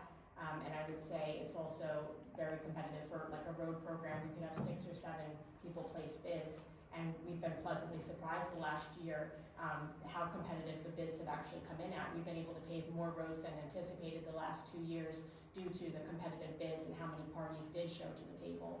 I will say there was a bid recently for one of the well houses that we had to reject, and we did not award the contract just because I did not have the funds to do so, and I wasn't comfortable doing that. So I would say the process is that all of our bids are reviewed by our township attorney as well, and there are so many forms that are required to be filled out by these parties. So I would say you could rest assured. What is the process now, though, if there is a paving project, the bid was $300,000, they bid in, and they come back and say, you know what, we need more money, because of X, Y, Z. Correct. What is that process? Is it just you, or is it how many people are looking at that? So the professional would tell the engineer that they have to have a change order. The change order can't exceed 20% plus of the original contract. So if there's a change order, one, I have to tell them if I can even certify funds. So that's required with the resolution for the change order, that I can certify the funds are available. If the funds aren't available, we don't even do the change order. If the funds are available, it's read as a resolution at a council meeting. But I would say the total amount of change orders cannot exceed 20% of the original contract price that was awarded at the time of the bid. What's- Is that 20%, is that something that's always been in place for a long time, or is this a? It's a state law, the 20%, Okay. yes. And I would say, for example, last year, the only reason the paving program had a change order is because the vendor had given us a competitive rate, and we actually were able to have a few more miles of roadway paved because we had budgeted a certain amount for the road program. The bid came in competitively, so the engineer asked the paver if they could do a couple more miles of roadway for us, and that's the only reason we did a change order, to take advantage of that price that was locked in at the time of the bid. It is important to note though, that also we're locked into various contracts for payments. For instance, New Jersey American Water. There was a contract entered into, I think, as part of the initial Samos property piece, way back when, that was requiring water to be purchased from New Jersey American Water. So the township has been in a contract with that, for that water supply, to tens of thousands of dollars extra per month. But obviously with the Samos property not being developed, there hasn't been a need for that water. So we've been somewhat overpaying New Jersey American Water for that water supply for the past, number of years. But that is, and we did ask legal counsel this year to examine that contract to see if there was a way of terminating it. Unfortunately, it does not seem that is to be the case. So we are now working with other municipalities to fight New Jersey American Water's proposed 18% rate hike. Because obviously we do not need that water right now, yet we're still paying for it, and we've been paying for it for years. Yep, so probably close to $10 million in excess payments that have been put out. I think it's around $75,000 extra per month to $78,000 to New Jersey American Water for that water that's not used. Yes. I have one more thing to say, and then I'm gonna shut up because I want to get the public comments for everything else. Since you brought up the whole pay-to-play thing, is there anything on record, any procedure, policy, law, anything related to the township professionals with pay-to-play? Because, for example, like Prime Law, Taylor Design, environmental resolutions, not for nothing, they make some pretty big political donations to people that have been elected. And it sort of reeks of pay-to-play. So how does that work? Are we not holding them to the same standards as everyone else? They repealed the campaign So- finance thing a couple years ago. Yes, they did change the campaign financing law 2 years ago, and they raised the threshold where you could appoint professionals, like professional attorneys, professional engineers, professional planners, up to a threshold, I think it's $5,500. But each person. Correct. So Michelle Taylor and Scott Taylor and Taylor Design. There's two different sides to it. So this is the non-fair and open process. So the non-fair and open process, there is a finite number that you can only contribute up to, and then you can be appointed for a professional position. The other side is the non-fair and open. The the fair and open process. The fair and open process, go donate how you feel fit. Your townships will apply for a request for proposals. These requests for proposals will be submitted, and then those professionals can be appointed. So you can donate $0, you can donate $10,000, and you can donate the money to. There are also campaign financing laws where you can only donate X amount of dollars per PAC, and there's ways that are around it. I don't do campaign financing. I don't want to touch campaign financing, but there are ways where you have the ability to put X amount of dollars in each PAC or each super fund or each individual donor's committee or fund, and that's how you can make those donations. And as long as you comply with that, because every year we have to submit how much we donate to the state to be reviewed, and if we violate that, then we can get fined. Yeah, well, you're the one that said unfair, not me, but okay. No, there's two different kinds. Yeah, okay. What do we have? So for professional When you appointment. say fair and open versus not fair and open, So you're is this an option that towns have, or like, what It is is. the? Oh, it is. Okay, So what you guys- do we have? you Like, guys what did- does Medford have in terms of our requirements? Do you want me to answer? Yeah, sorry. Okay. So you guys did both this year. So you did the fair and open process for all your year-long professional positions. So that was the standard. Everybody and their mother can apply. But last week, There was a resolution that was adopted for the Commenda Law Group for Special Counsel for Labor. That was the non-fair and open process because we needed conflict counsel. So you've done both, but your professional appointments that were adopted on during reorganization, they were done through the fair and open process. So we don't have like a requirement to do fair and open, we just make the decision as we We go. choose to. Correct. Okay. Is And that- then we're gonna do one more question here, and then, or two, and then we'll close this budget portion, and we'll move to public comment. Thank you. Yeah. All right, the gentleman with the black hat, I'll say, all right, he mentioned like the late 2000s when, yeah, there was some companies that overbilled us. That's a real throwback, and I remember that. And then we were asking like, how do we make changes? But it's my understanding one of those companies is still working for the township that clearly overbilled us. It was all over the newspapers. I've spoken to you about it, Mike. Why haven't we handled that situation? Whether they decided to hire them back or not, we're at a different time now, and it just seems like even that contract keeps getting renewed. Why can't we fix it, man? They never even paid us back on top of everything else, and they're still, I grind my teeth every quarter when I pay my taxes over stuff like this. A lot of people don't know what's going on in our community. But, so, it sounds like we changed the process of like, hey, make sure you don't make donations, but your name is one of the people that overbilled. By the way, using the word overbill is being nice, all right? There was a lot more going on back then. But how do they get hired back? Besides an executive session, because that's, I think, what happened in 2013. Mike, you know what I'm talking about. Hopefully we can fix that. It would make me sleep better in this. We have annual contracts with our professionals. I don't want to understand. So every year during reorg, I'm assuming, or shortly thereafter, the current council that sits here voted on those professional appointments. But I can steal from the taxpayers and then come back and get rehired? Like, how does that work? There's, True? It's true. Is it true what he's saying? Mike, it's true. You know it's true. 5 of us voted for the professionals that put in this year. That contract got renewed from last year, though, okay? It's an annual appointment. So in the event, timeout. So if you ever get billed a fee that you dispute, there is an appeal process. If it's a professional fee in connection with the development application, you can appeal it to the Construction Board of Appeals. If it's an attorney fee, you can appeal that to the Construction Board of Appeals. So in terms of charging a professional that you think is stealing from you. I mean, the Bronx County Times, a Republican paper, called the Republican group out here in the community front page in 2010, 2011. Then It's so record. But there's no, you can make a lot of accusations, and the greatest thing about the news is the news can publish what they want.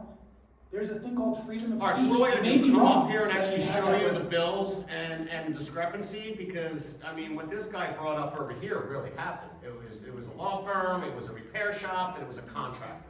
I wouldn't be surprised if it happened. But why can't we move away from somebody like that? Why are we still married to them? That's something you need to take. They're not even a nice person. They're the ones who choose it. It's, So I think, I don't believe that this necessarily reflects the calendar year 26 budget presentation, but thank you, Brian, and we'll have more time to discuss this during public comment. Yeah, let's fix this, Mike, once and for all. Right.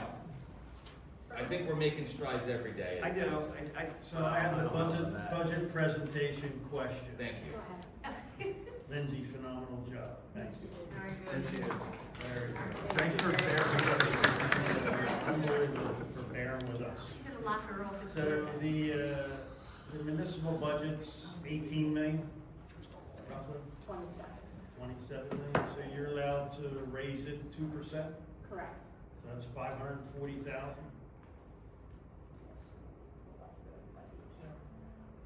What is the amount we're raising our taxes by?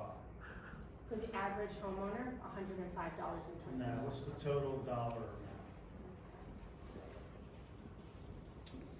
be around nine hundred some thousand. Yeah. It's 3 cents, each penny, 3 cents, 3.31, so it's around 9.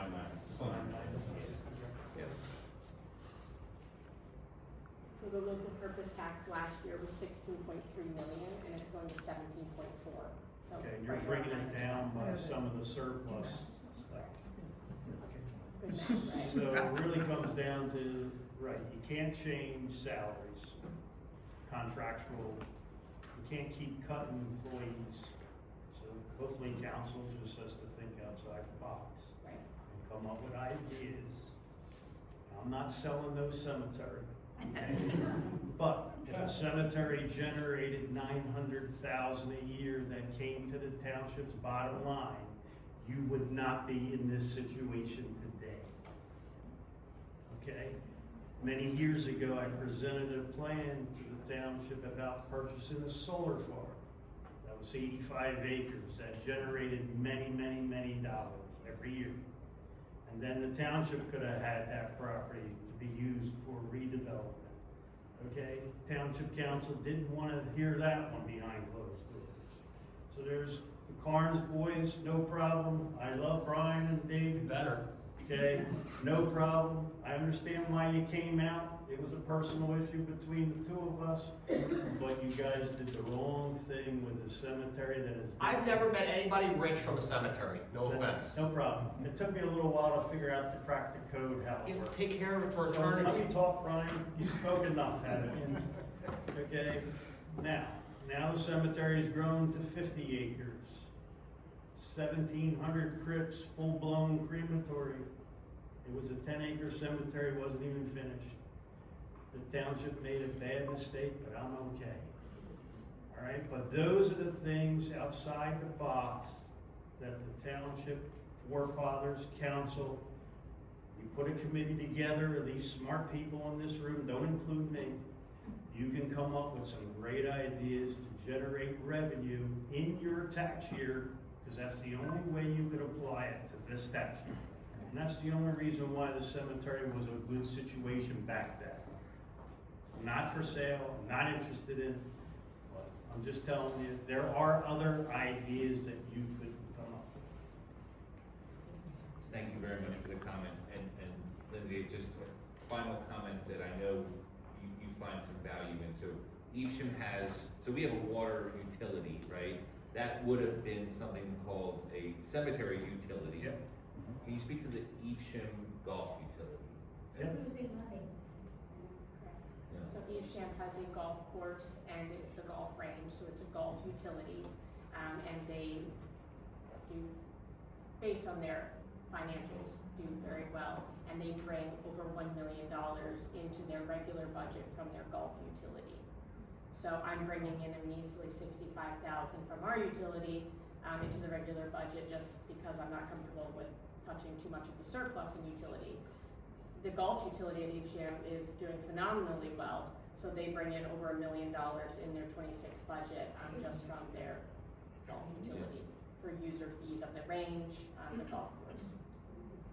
So that, as Mr. Stahl had mentioned, there's many opportunities for the municipality to venture into other revenue generating sources aside from taxing its people and increasing our ratables, which unfortunately I think we've heard enough between last time and this time that general increase in tax is going to hopefully keep up to some extent, but we have to find these other mechanisms to increase the overall income to the town, because just the general levy is not going to hold up over time. So other utilities that could be an option. Hotels were mentioned. Obviously, more ratables are considered. These are all the things that we all need to come together now and discuss, so we had to get away from that cliff, not run towards it over the next few years. So, Lindsay, all the residents here want to thank you.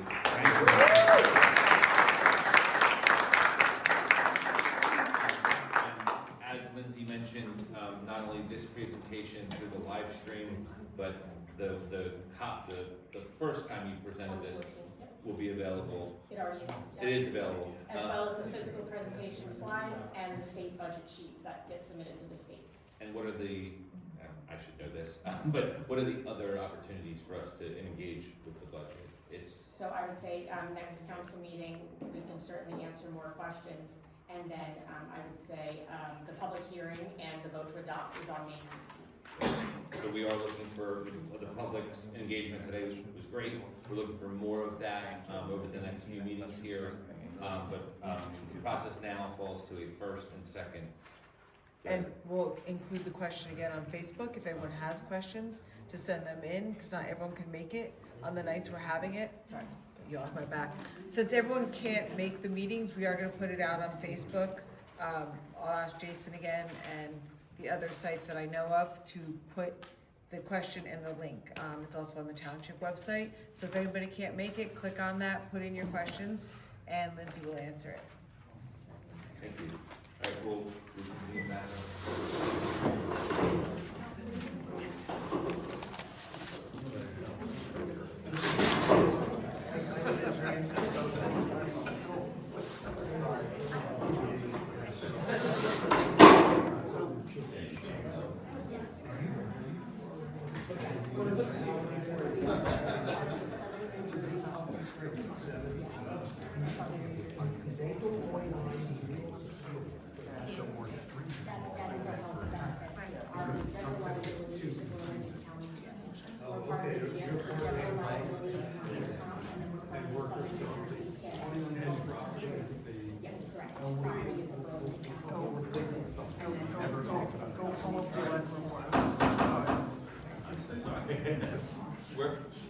We're just gonna do a little bit of a reset here to get ready for public comment, if there wasn't enough already.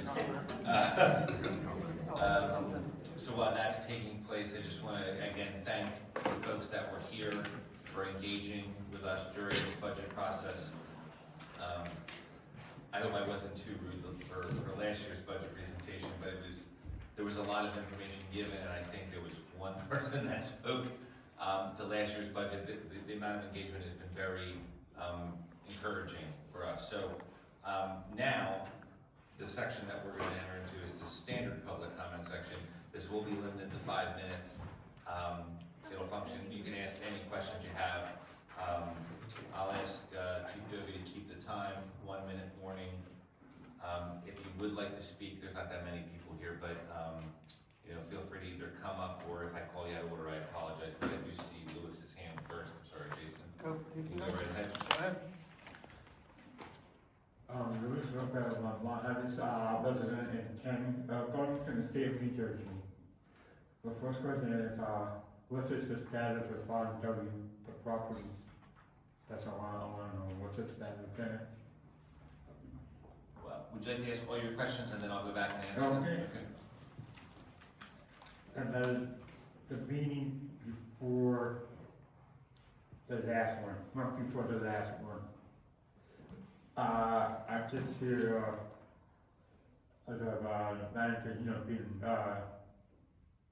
disbarred, from his position. It's because of the one decision he made. I apologize.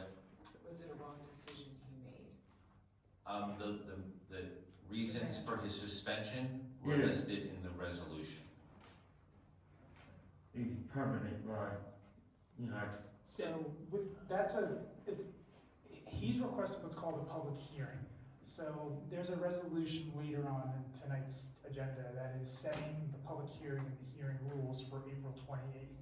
So Mr. Horncool is still the township's manager as of right this moment. He is suspended pending that hearing to either confirm his removal or reinstate him.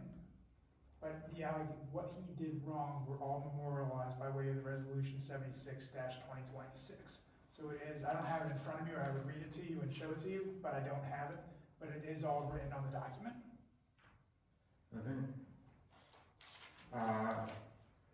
Can't wait for July 2nd for the fireworks. Can't wait to go there. And then I also thank Ray for letting me know of the meeting tonight. I want to thank the mayor, thank for the candidate, but I have two questions about the candidate. First question, how much it will cost to make that candidate? Can you answer that question? Yeah, so that calendar is produced by the Medford Sunshine Rotary. It's an endeavor that they take on as a nonprofit, their own private nonprofit. It's a large expense to produce that, and just in conversations with them, it's actually it's a non-revenue generating activity. They don't make money off of that, which is unfortunate. But so I believe it's like in the $30,000 or $40,000 range to produce that. That's all done by volunteers in that organization. I said, well, I don't know how, how time you can do that, man. It was canceled. 2026 Mile Highway canceled. Everyone was disappointed. Mm-hmm. And I said, all of it was because of politics. I mean, I really appreciate it for giving me that. I really do for a calendar. And there's two versions of the council meeting. You have yours, and I have my, high quality.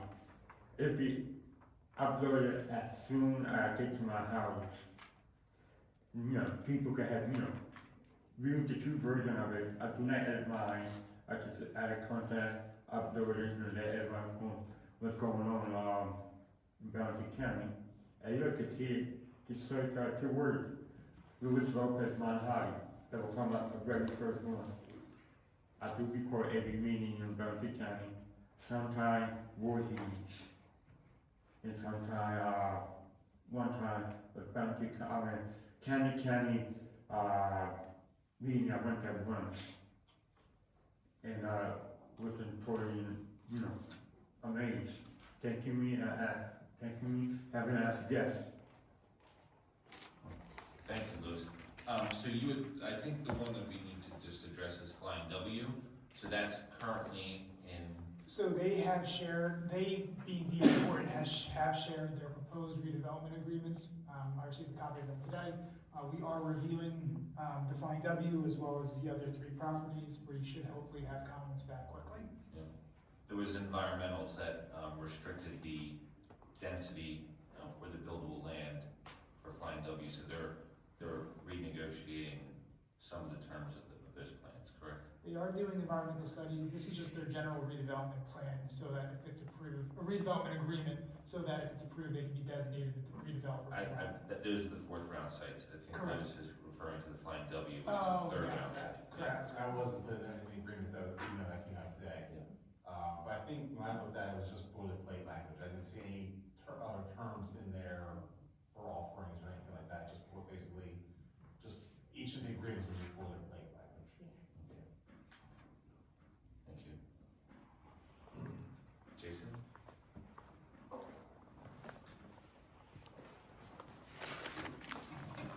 Hey guys, you don't need to take it time, I'm gonna be less than 5 minutes.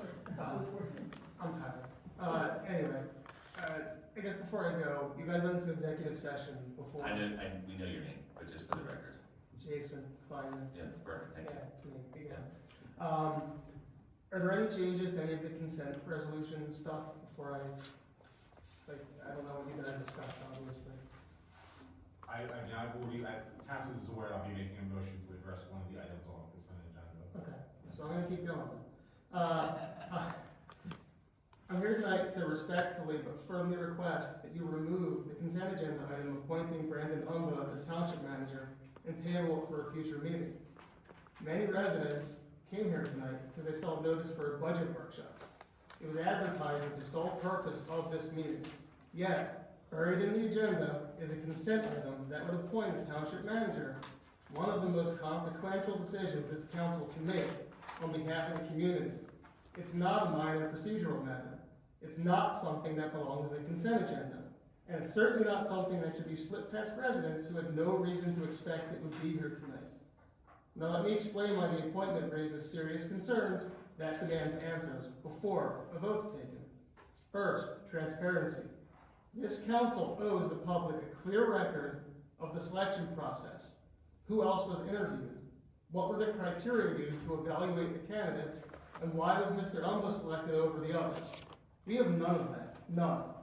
In a healthy democratic process, the community deserves to understand how a decision of this magnitude was reached and not simply be presented with a foregone conclusion. Second, this is not a new candidacy. He interviewed for this very position previously and was not selected. That decision was made for reasons that the council has not publicly disclosed. What changed? What new information, new evaluation, or new process led to a different outcome this time? All of us as a public have the right to know. Third, and I want to be real measured and direct here. He has a history that warrants scrutiny. He's previously been separated from positions in adjacent municipalities under circumstances that involve settlements. And I'm not here to try the man in a public forum, I'm not. And I recognize that none of that equals any wrongdoing whatsoever. But they do equal unanswered questions. And unanswered questions about a township manager candidate are exactly the kind of thing that should be resolved before an appointment and not after. This council has a responsibility, not just to govern, but to govern transparently and accountably. And rushing this through in the consent agenda at a meeting advertised only for a budget workshop with no public record of the selection process available, it doesn't meet that standard. I'm asking you to do the right thing and table this appointment. Schedule a dedicated public meeting. Release the interview records, release the selection criteria, and give residents the opportunity to ask questions and receive real answers, just like we did with Lindsay with the budget stuff tonight.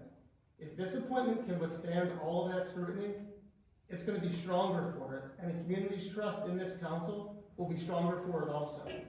And if it can't withstand that scrutiny, then the council will have done its job by pausing to figure it all out. The residents of this township are not asking you to abandon the decision, we're asking you to earn it. Please table this for tonight. Thank you. So I just want to clarify a couple things. One, because I want to be careful, because categorically, if the township was to act on that resolution, he would not be appointed as the township manager. Because Hornicle's still. But even if Hornicle was not, even if he was already removed from office, Okay. because the hearing had already occurred, it is not a shared service agreement for a township manager. It is a shared service agreement for a township administrator, so that he can assist the township in the administrative tasks that it needs help with. That is what the appointment. So it's an assistant manager? No, it's not an assistant manager.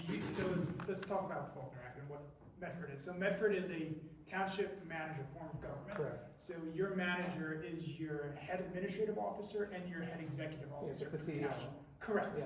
So he runs it all. Okay. So Daniel is still the CEO.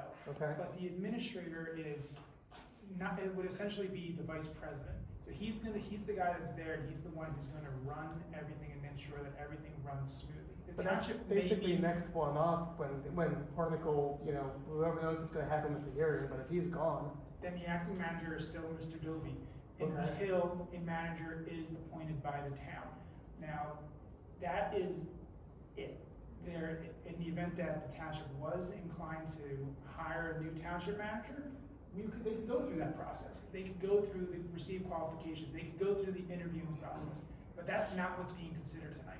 The shared service agreement with the township of Southampton is to consider the utilization of that township's administrator as the simultaneous administrator of the township of Medford to assist Medford in the day-to-day tasks. And that's a role that we don't currently have anyone filling?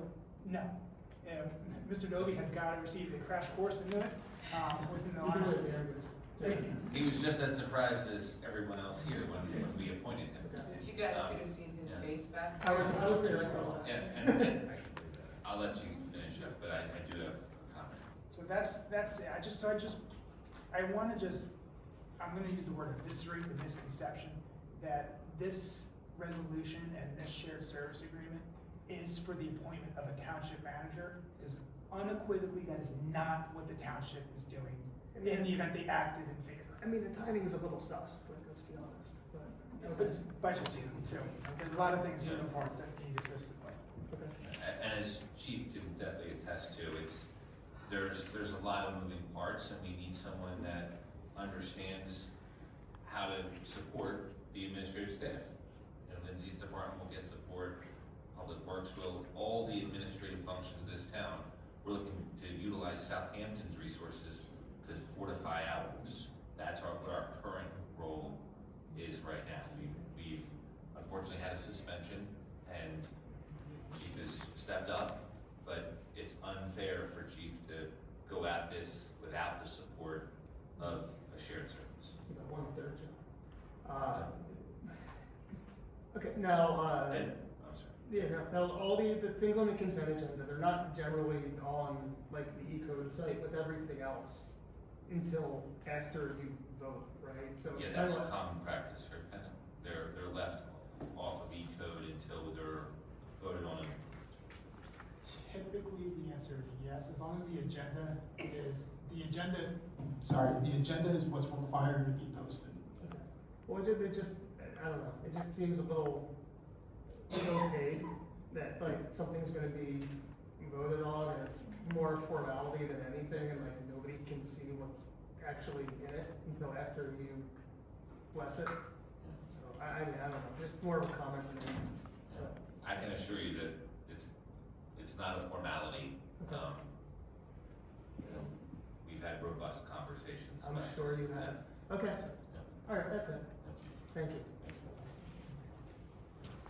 Yes, sir.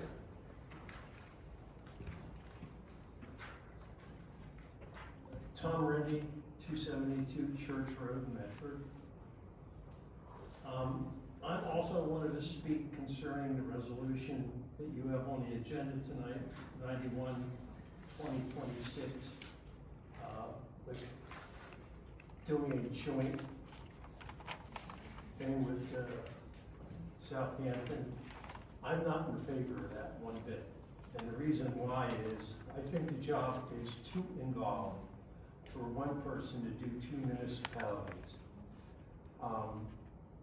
We have a person right here that's doing the job right now, and I realize that I know he doesn't want to do it long term, but he's doing a fine job doing it right now. Are you in the process right now advertising for the position? A township manager? Yes. No. Is it because the other guy isn't legally fired yet? Under this is where we get the fine line of. Under the statute, Mr. Hornicle is still the manager for the township, pending his public hearing on April 28th, which is also one of the items on tonight's agenda. So in the event after that public hearing, the board finds that it, not the board, I apologize, the township council finds that it wants to vacate resolution 76-2026, which suspended him, that would reinstate him to the position. Alternatively, the finding would be to affirm the findings contained in resolution 76-2026 and remove him permanently. So as of this moment, the township already has a township manager. The township cannot go out and advertise for the position of township manager because there's already one in existence. And you don't know, you do not have a time frame exactly as to when you're going to be needing a full-time manager.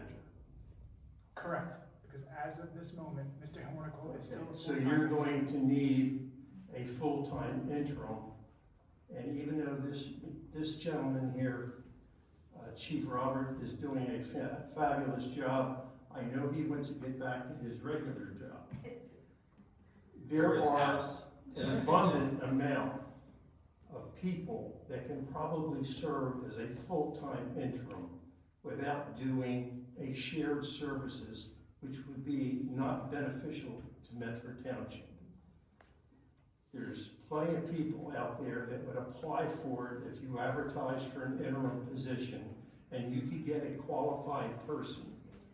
And there's a large amount of people that are available for that. And I think we would be much better off as a township with a full-time interim, because you do not have a specific time when you're going to need a full-time person.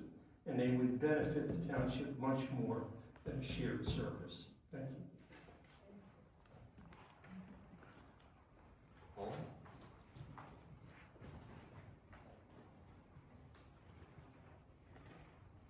Now for the short person. And I'm going to change the entire vibe. So my name is Apollonia Daly. I live at 3 Cedar Street, and I currently serve as the chair of the Environmental Committee. And I'm gonna talk about saving money, because this is what we do in the Environmental Committee and the Green Team. So since we started the Trex recycling program, as I talked in February, I think, we're now up over 12,000 pounds that we have kept and saved those tipping fees from the landfill. We started this week with the partnership between the Environmental Committee, the Green Team, Public Works, and Garden State Composting. We were actually launching our community composting program. And even though there is a small fee that was negotiated with Garden State Composting, I feel it's a small fee. If we're able to keep that food waste out of our trash, again, that's going to be a savings in our tipping fees. So that's the kind of thing we're looking at. We found a donor to buy the trees for the children for the Arbor Day celebration. Again, we like to save money, grow green things. Coming up on May 17th in the community rooms at the Township building, we have a repair cafe. There are over 15 repair coaches, including bike, computer, guitar, sewing. There's all different types of repairs free of charge. Anybody who wants to come in, don't throw that appliance out. Missing a button?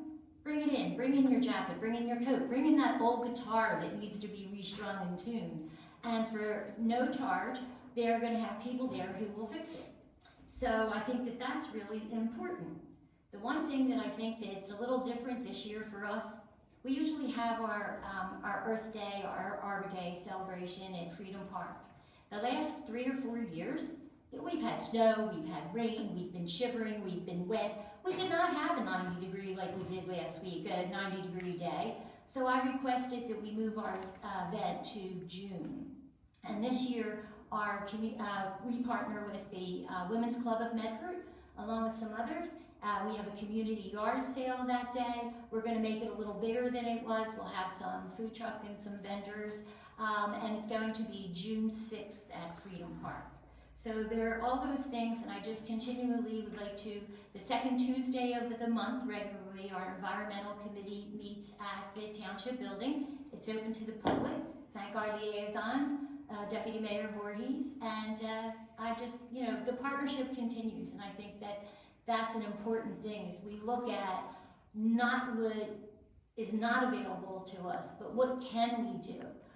We want to continue to be sustainable. We want to continue to be able to not waste the things that we have and move forward in a positive way.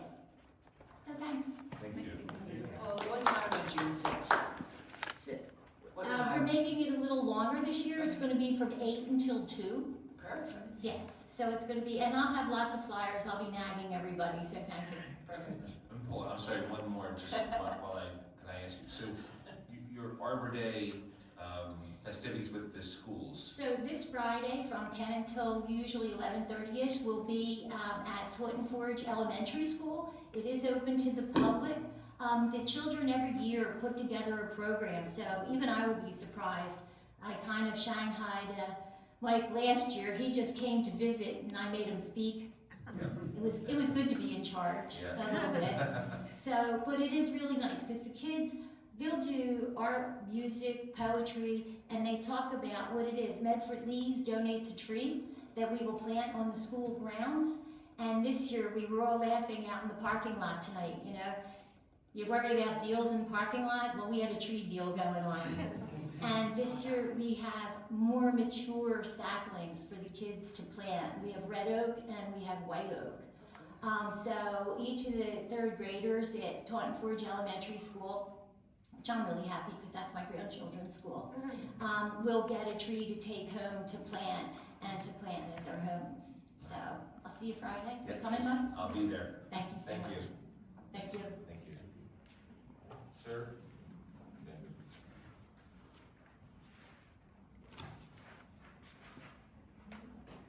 Kevin Sparkman, 128 Breckenridge. So I'll second Paul's comments. I've been doing backyard composting of food, waste for more than 2 decades, and conservatively, I estimate we've composted probably, close to 5 tons of food waste just in one household. So I'm a big believer composting can save the world. So, and I don't use a service to pick it up. I just compost it in buckets and spread it in the yard when it's done. So, kudos. So on the shared services agreement, I'm listening to the questions and answers. I don't get a sense of like how long, and I understand, like we still have a manager. What are we talking about in terms of length of time for this? I don't know if it's reflected in the resolution or not. Is this a 6-month thing, a 1 year? What are we talking about? Sorry. It would be 1 year. It's a year shared service agreement, but it can be terminated upon 30 days notice. Okay. It sounds like that, assuming that Mr. Hornicle moves on to something else, that after this process runs its course, it sounds like you are planning on hiring another manager. Is that accurate? I don't think we can say. We can't say, because one, it involves personnel, and Mr. Hornicle is the current manager for the township. Okay, but you've already contemplated the council not renewing his agreement, or whatever the language. No, because it includes, Mr. Hornicle is entitled to a public hearing on April 28th to determine whether or not he is to be removed or the resolution be vacated and reinstated. Okay. All right, well, that's vague enough, though, without an answer to that question. I'm concerned about Mr. Alba because he is a political operative. I'm a strong believer that township manager should not be heavily involved in politics. I know that's a hard thing to sort of regulate, but it seems like a lot of our managers that we've had over the years haven't been, certainly not, a political operative like Mr. Alba. And I think you need to, take that into consideration as you're, making, these decisions. I think it places a lot of pressure on him. It places pressure on council members when you, have these questions where there are politics, involved, and there are certain, relationships that Mr. Umbo may, want to maintain politically that factor into some of his decisions, potentially within this township. So I just want to, I want to share my thoughts on that. I'm not alone in that thinking. So I feel strongly that, I hope this process moves forward. Back to my earlier comments, I don't know what it is about, getting the right kind of people in here to run this township, properly. I don't know Mr. Umbo's work experience. I know he's bounced around in different, townships. But I think we need to really look for the highest caliber, people, administrators, township managers that we can potentially find. So, thanks. It was that excellent.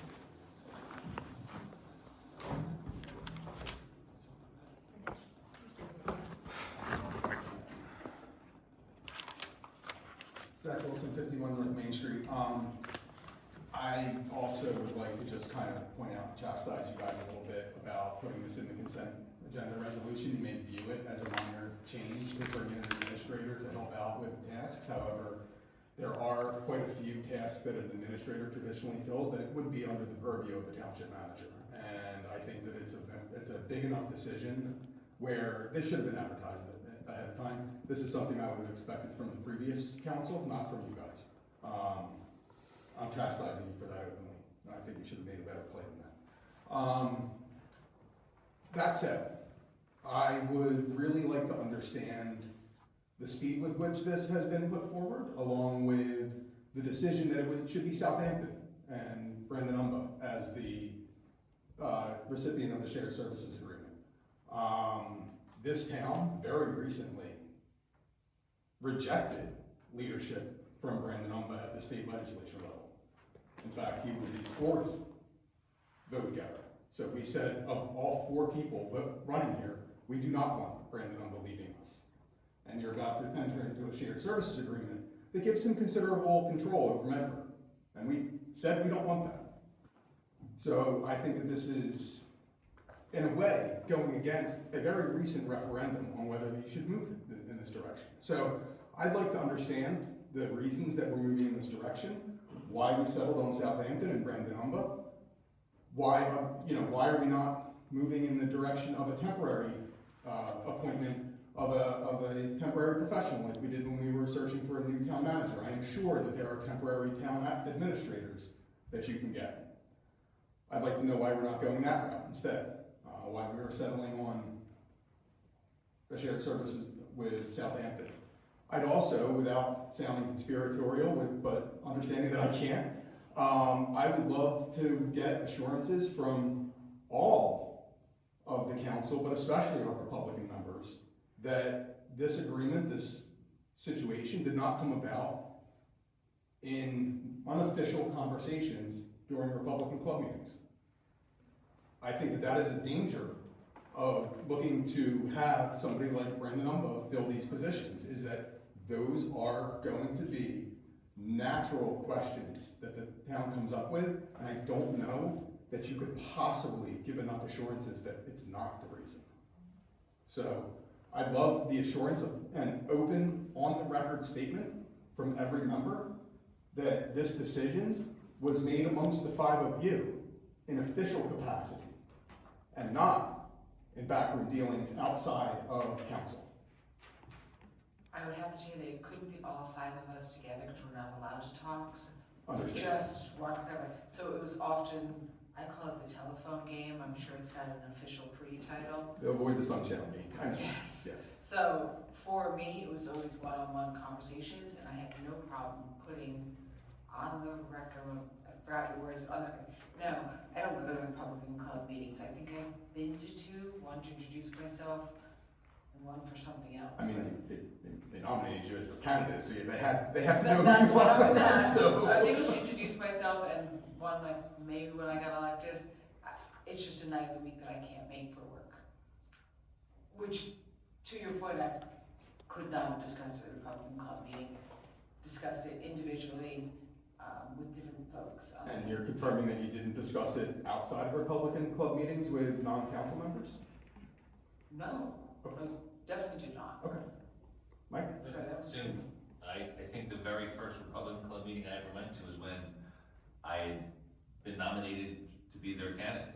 I've obviously been to more since then, but none in which that I spoke about managers or business administrator appointments. Yeah. We haven't even had any Yeah. in the new year, I don't think.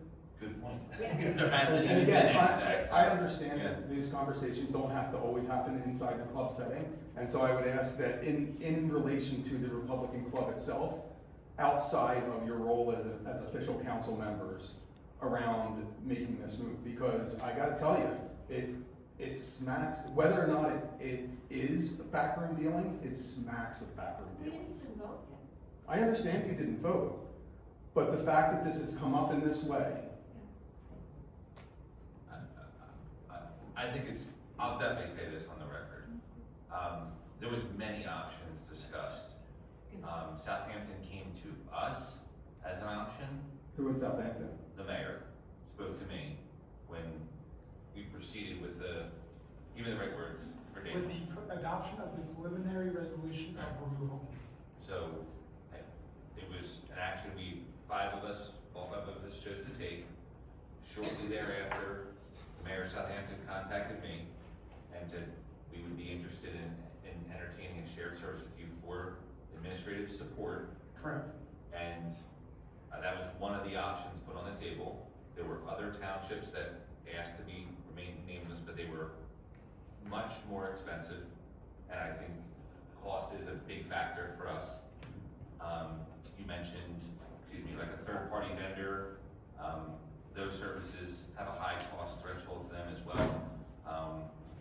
And I mean, I'll speak very highly of JPM. I think they did a great job for us, but there's no assurances there that the candidates that they're bringing us are going to fit our needs. We're not hiring a manager at all at this point, right? We're supporting Chief Dobie and the administrative staff. I'm sorry, what is Chief Dobie's, is it an Acting official title? manager. Acting manager. Right, So we yeah. could get, in a sense, a single person on a temp basis to be the acting manager Oh. and the administrator at the same time, rather than with one person, rather than having to pay, I assume we're paying you, you're not doing this out of the goodness of your heart. Cheaper, no? So Zach, just so you know. Is that an incorrect assumption? Because man, I'll give you a hug, but. Yeah. I Give- fill in as the acting township manager. There was no additional compensation or anything along those lines. Yeah. You're a better man than I am. Amen. He gets So, the hug. yeah, so, we understood that there was a need to make a decision through a resolution that I can't explain properly. And Chief was in the back, probably just as surprised as everybody else about what needed to happen there. And immediately thereafter, within a matter of days, we were discussing what are the next options we have. Towns were reaching out to us. There was many versions that we could move forward.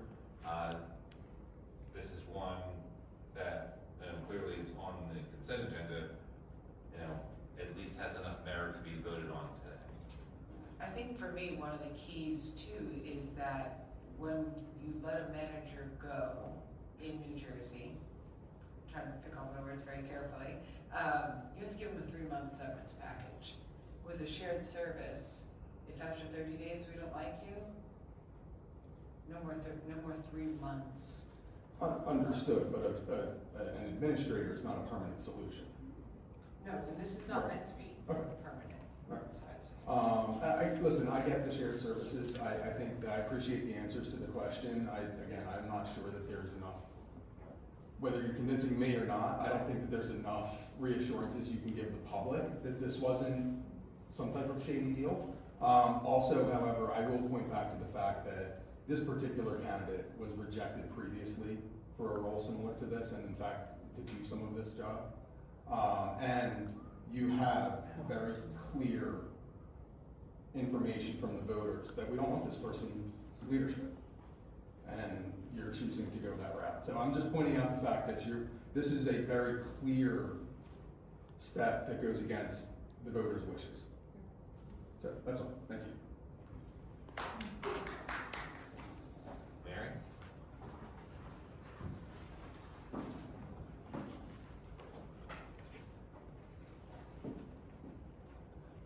Good evening, everyone. Mary Lucas, 207 Taunton Boulevard, Medford. Initially, I was going to start out with, well, I am starting out with thanking Councilwoman Voorhees and Councilwoman Santamore for coming out and spending time on Taunton Boulevard, getting a sense of what we're up against every day.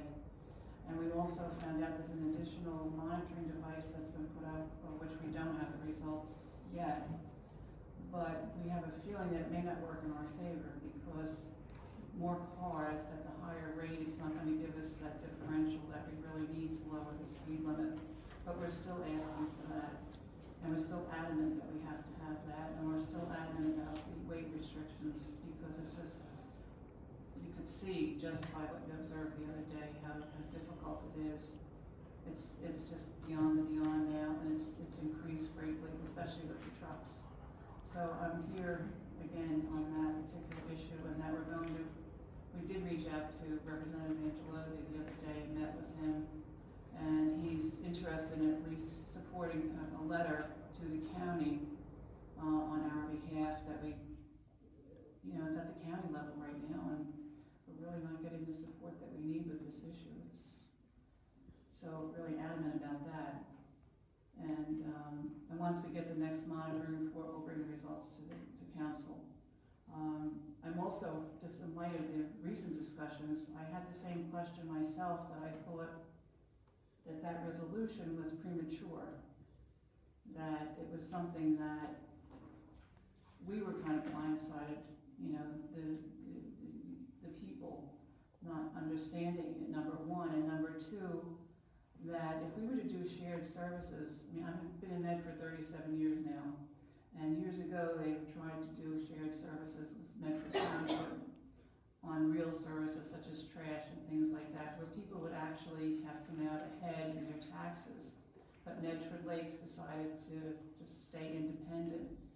But when I think of shared services, I think of shared services in light of those kinds of services, not administrative services. And especially in light of the fact of the budget presentation, that we need our own person. We don't need a shared person. We need our own person, even if it is interim. And that it would be beneficial to Medford just to have our own person, especially in light of what we feel is necessary for the township going forward, given our financial outlook. I mean, it was our own household. I think we'd all be very worried that, it's gonna affect everyone differently, but it's gonna affect everyone, and having our own person is really, is the best thing. And I think that I recommend that this be tabled until there's more discussion, until there's more input from the municipality. Thank you. Mary, hold on a second. I'm sorry. That's all right. Something to think, for me, the important factor was, if I'm gonna hire a tax accountant for my own personal taxes, I can randomly interview people and hope that they're okay, or I can look into what they've done in the past, and if it looks like they're able, or maybe for my business, I want the CPA who's gonna be able to say, Michelle, you need to do this, this, this, and this, because it's gonna save you money. And not only is he gonna talk about it, he's gonna show me, because look, I've done it for this business, and this business, and this business.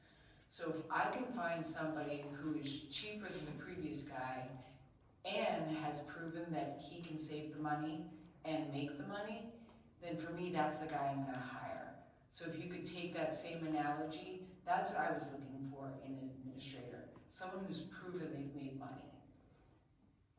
I wouldn't disagree with So that that's not, premise. it's a short term, it's not we're not keeping him for years and years and years unless he totally turns into amazing, and that'd be great, and maybe everyone loves him, we keep him for years and years, but right now, we need someone to help turn things around financially who's done it in other towns. I don't disagree with your premise. I disagree with the person. I don't know the person. I'm just saying that the person I believe that we need has to be of Medford, for Medford. This shared person is not, a shared person, I don't believe cuts it for what we need in Medford right now. Just given the presentation tonight, I'm just, it's striking. And long-term, It's very striking, and I think that we have a genuine need, but we need our own person. Thank you. And Just one, a quick yes, question, I'm sorry. That's okay. With all these dire circumstances with the budget, do we have a citizen advisory committee like they have in Princeton and Westfield? So many people have good ideas. Yeah. Could they take it and run with it? They're not gonna run the town, but they're gonna come up with some creative ideas that I'm not gonna come up with. So, I know Westfield and Princeton, maybe Montclair, it seems to be working for them. And they have more people, but they have many of the same problems. I think we have very good people in Yeah. Medford. I think we have very good people here. And you can cure it. No, I think that's a great idea, and we do have very good people here, but I would feel much more comfortable not sharing a person in this position, given the enormity of what we're facing right now. Thank you. Thank you. I agree. Okay.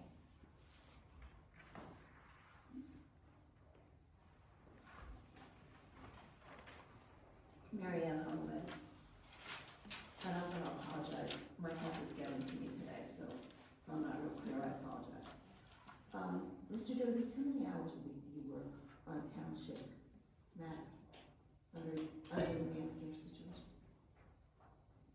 I'm slated for 40 hours a week, 80 hours in the 2-week pay period. For the manager duties right now, pretty much every single day, a good majority of the day, along with the managing fire, EMS, and emergency management. I ran a very large company for a very long time. I'm gonna speak about this on a managerial level.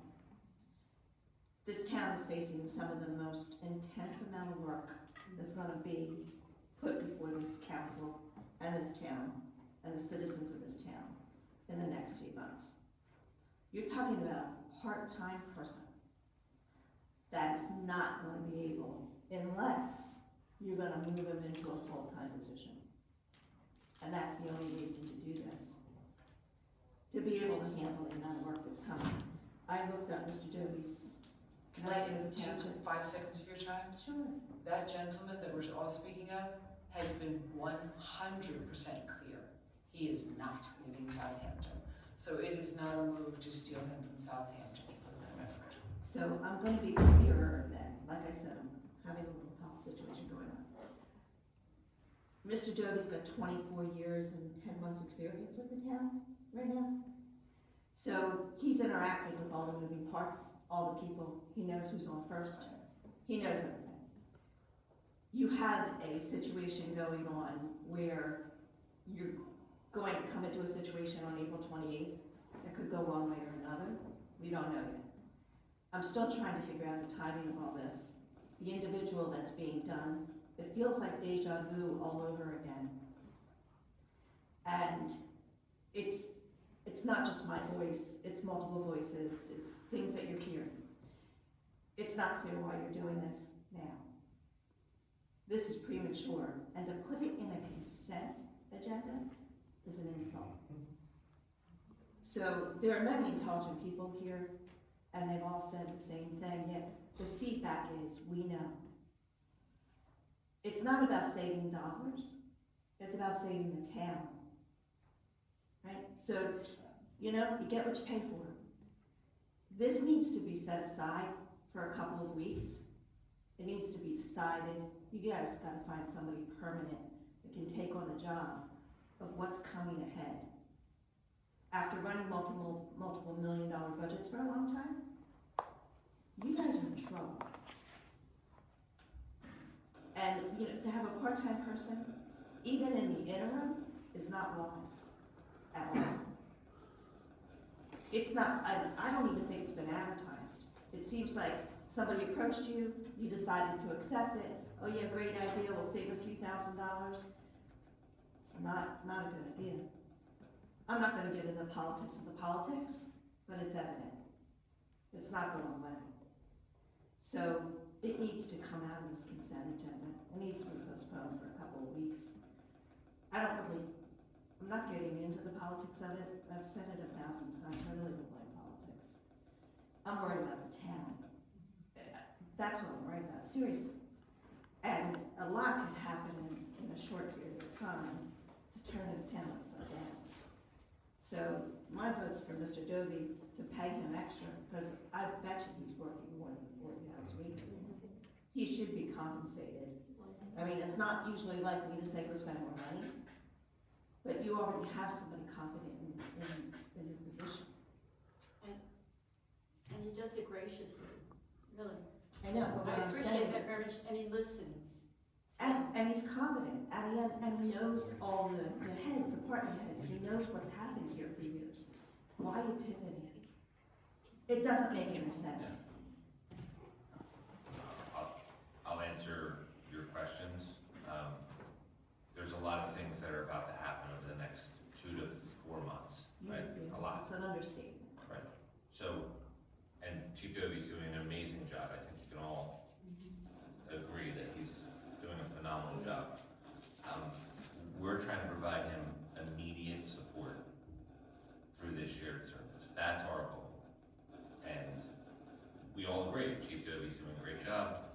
The additional support that we look to provide to him through a shared service, I think, is only going to help him do his job. He will still maintain the acting manager role. We are not filling in a permanent manager position yet. We haven't even discussed that. We're timing with that. So I'm actually agreeing with you, Marianne. We have a lot of things that need to be handled over the next 2 to 4 months, and we need additional support. Are you gonna put a part-time person in? No, we're not. Chief Doby is staying on as acting manager, and we're bringing in additional support for So, him and his staff. There's something called administrative assistants, right? The manager, if you're gonna spend that money, get Mr. Doby an assistant. Get him a managerial assistant. You don't need to have an administrator. It's a duplication of services. Get somebody that's gonna be helping him at his, this doesn't make any sense. I hate to use the term. Everybody is saying it. It's a political appointment. So, I'm gonna stop talking You don't because have to. it's repetitive and people have said it. People have told you how they felt. It's obvious. I'm asking that this comes out of this. It should not, it should be its own line item. This should not be in a consent agenda. It just shouldn't.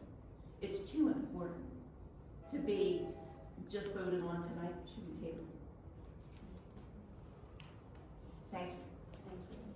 Thank you. Thank you.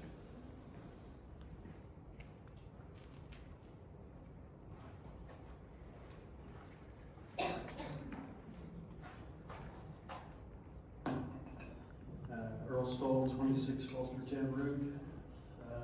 Had the fortunate opportunity to not be in the area for a month or so I apologize for missing a few meetings.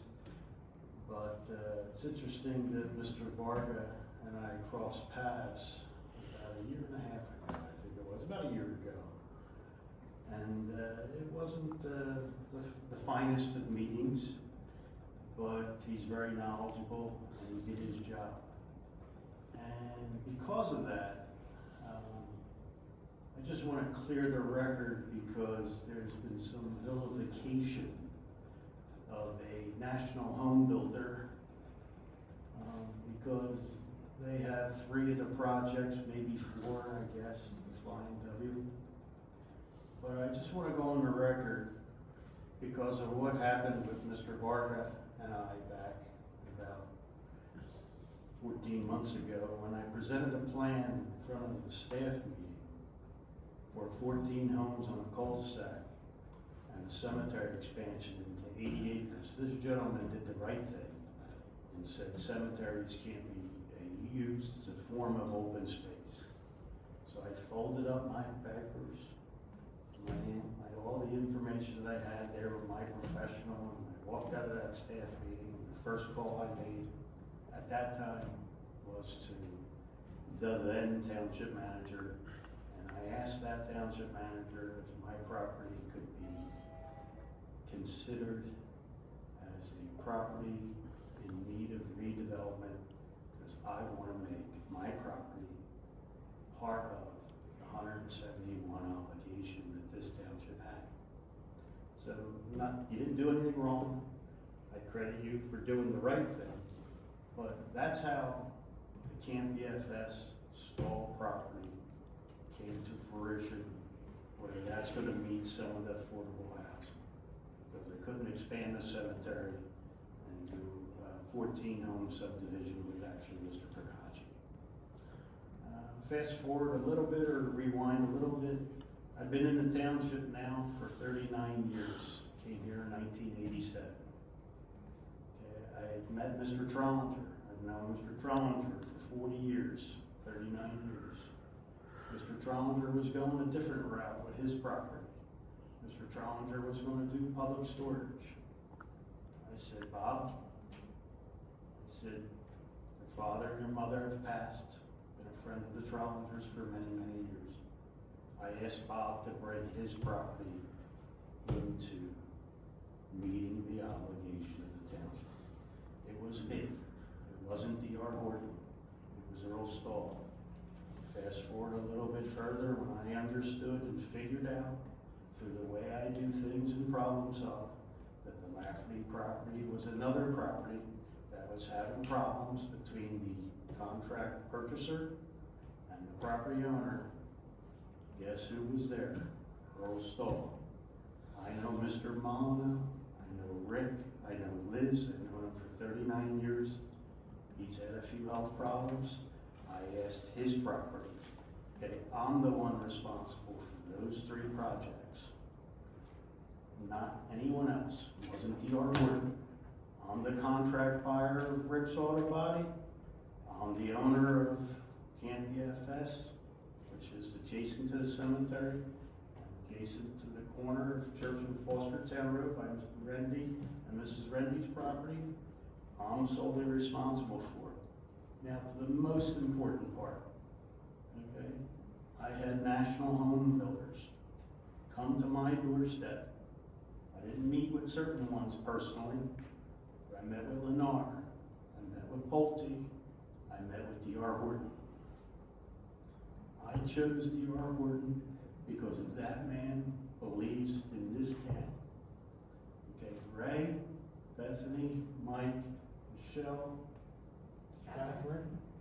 If any one of you want to talk with me about the conversations that I've had with the individual who lives in this town, who I put my belief in, please come talk to me personally. It has nothing to do with who's getting paid what. I turned down more money from Pulte, who offered $3 million more for my project, and I went with a less amount of dollars. Thanks, Chief. We've known each other for many, many years. So, please, I just want everyone to know that inappropriately, D.R. Horton is being vilified when I chose D.R. Horton to do 2 of the 3 projects, and I convinced Mr. Trollinger to choose D.R. Horton. So please, Mr. Carnes, he's not here right now.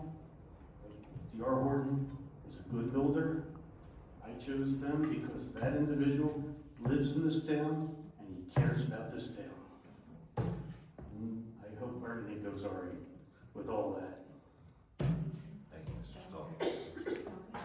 Thank you, Patrick. Anyone else from the public? All right, seeing none, motion to close. So motion. Second. All right, all in favor? Aye. All right, now we have the manager's Yes, thank you. Thank you, Mayor. Couple quick things. One, I did want to answer, Mrs. Holloway, well 6 is the southern end of town. It's in the area of Cowpath Road there and Jackson. So I did get that from Brian, our Director of Public Works. In regards to the missed trash collections, over the last few weeks, our Director of Public Works is working with Republic in accordance with our contract with them to get things squared away. So that is on everybody's radar. And again, hopefully we'll be able to utilize that contract to our benefit. And then the only other thing I had was we're seeking approval for 3 volunteer members for our Department of Fire and EMS. They're listed on the agenda.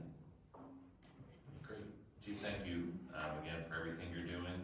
And thank you for following up with the resident concerns about trash. I know it's a sensitive topic, obviously for us when our trash doesn't get picked up, but negotiating or working with the vendor to try to get that rectified is something we really appreciate you doing. Absolutely. Mr. Kopp from Public Works tracked it, and there were multiple routes that were either 25% or 100% missed. So that is unacceptable. Thank you. So I know we need an all in favor for approval of the 3 volunteers. Aye. All right. They're approved, Chief. As always, please thank them for their service.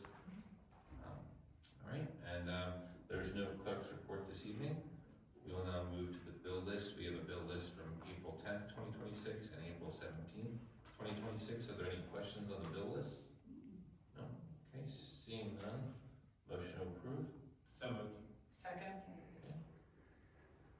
All in favor of a roll call? All in favor? Yeah. Aye. Aye. All right. It's been a while. All right, no ordinances for introduction. I'll now move to the consent agenda resolutions. Mr. Mayor, I'd like to make a motion to table Resolution 91-2026 for the shared service agreement, given the fact that council did not receive the agreement for review until approximately 10:30 this morning. I ask for this motion to be tabled to allow more time for more extensive review. Second. A resounding second, by the way. Roll call. Ms. Santor? Yes. Mr. Fox? Aye. Ms. Mill? No. Deputy Mayor Voorhees? No. Mayor Scissor? No. Motion table fails. So it is still on the consent agenda. It can be removed or Mr. Mayor, I'd make a motion to remove Resolution 91-2026 from the consent agenda. I'll second that.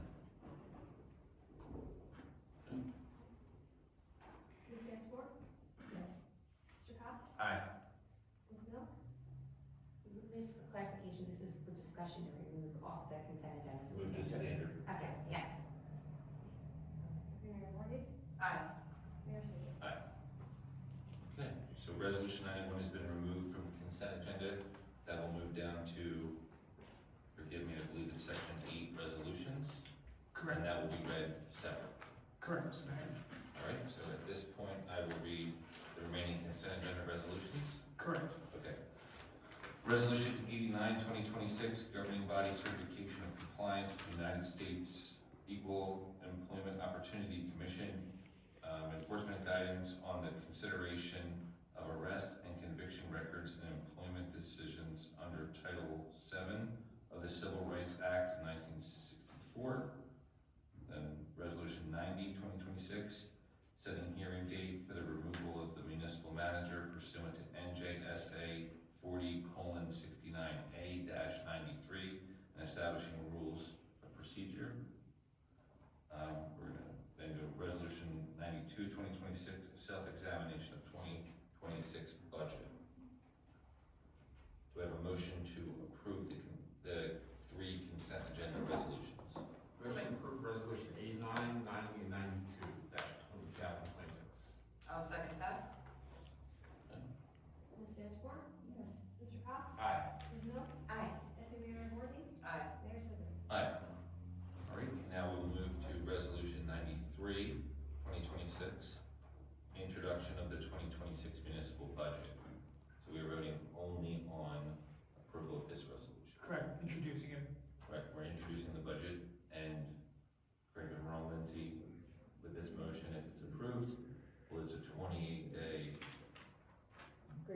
grace period, and introduction would be on Adoption in the public hearing would be May 19th. May 19th. So at this point, we're just approving the introduction of the budget. Okay, motion.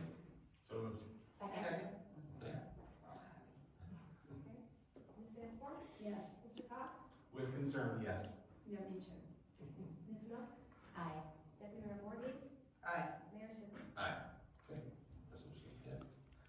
And now we move on to Resolution 91, 2026, authorizing the shared service agreement with Southampton for the Township Administrator.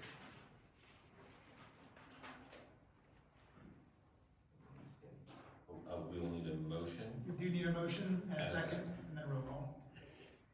I'll make the motion to accept it. Second. Call please. Ms. Sanchmore? No. Mr. Cox? No. Ms. Mill? Aye. Deputy Mayor Voorhees, Aye.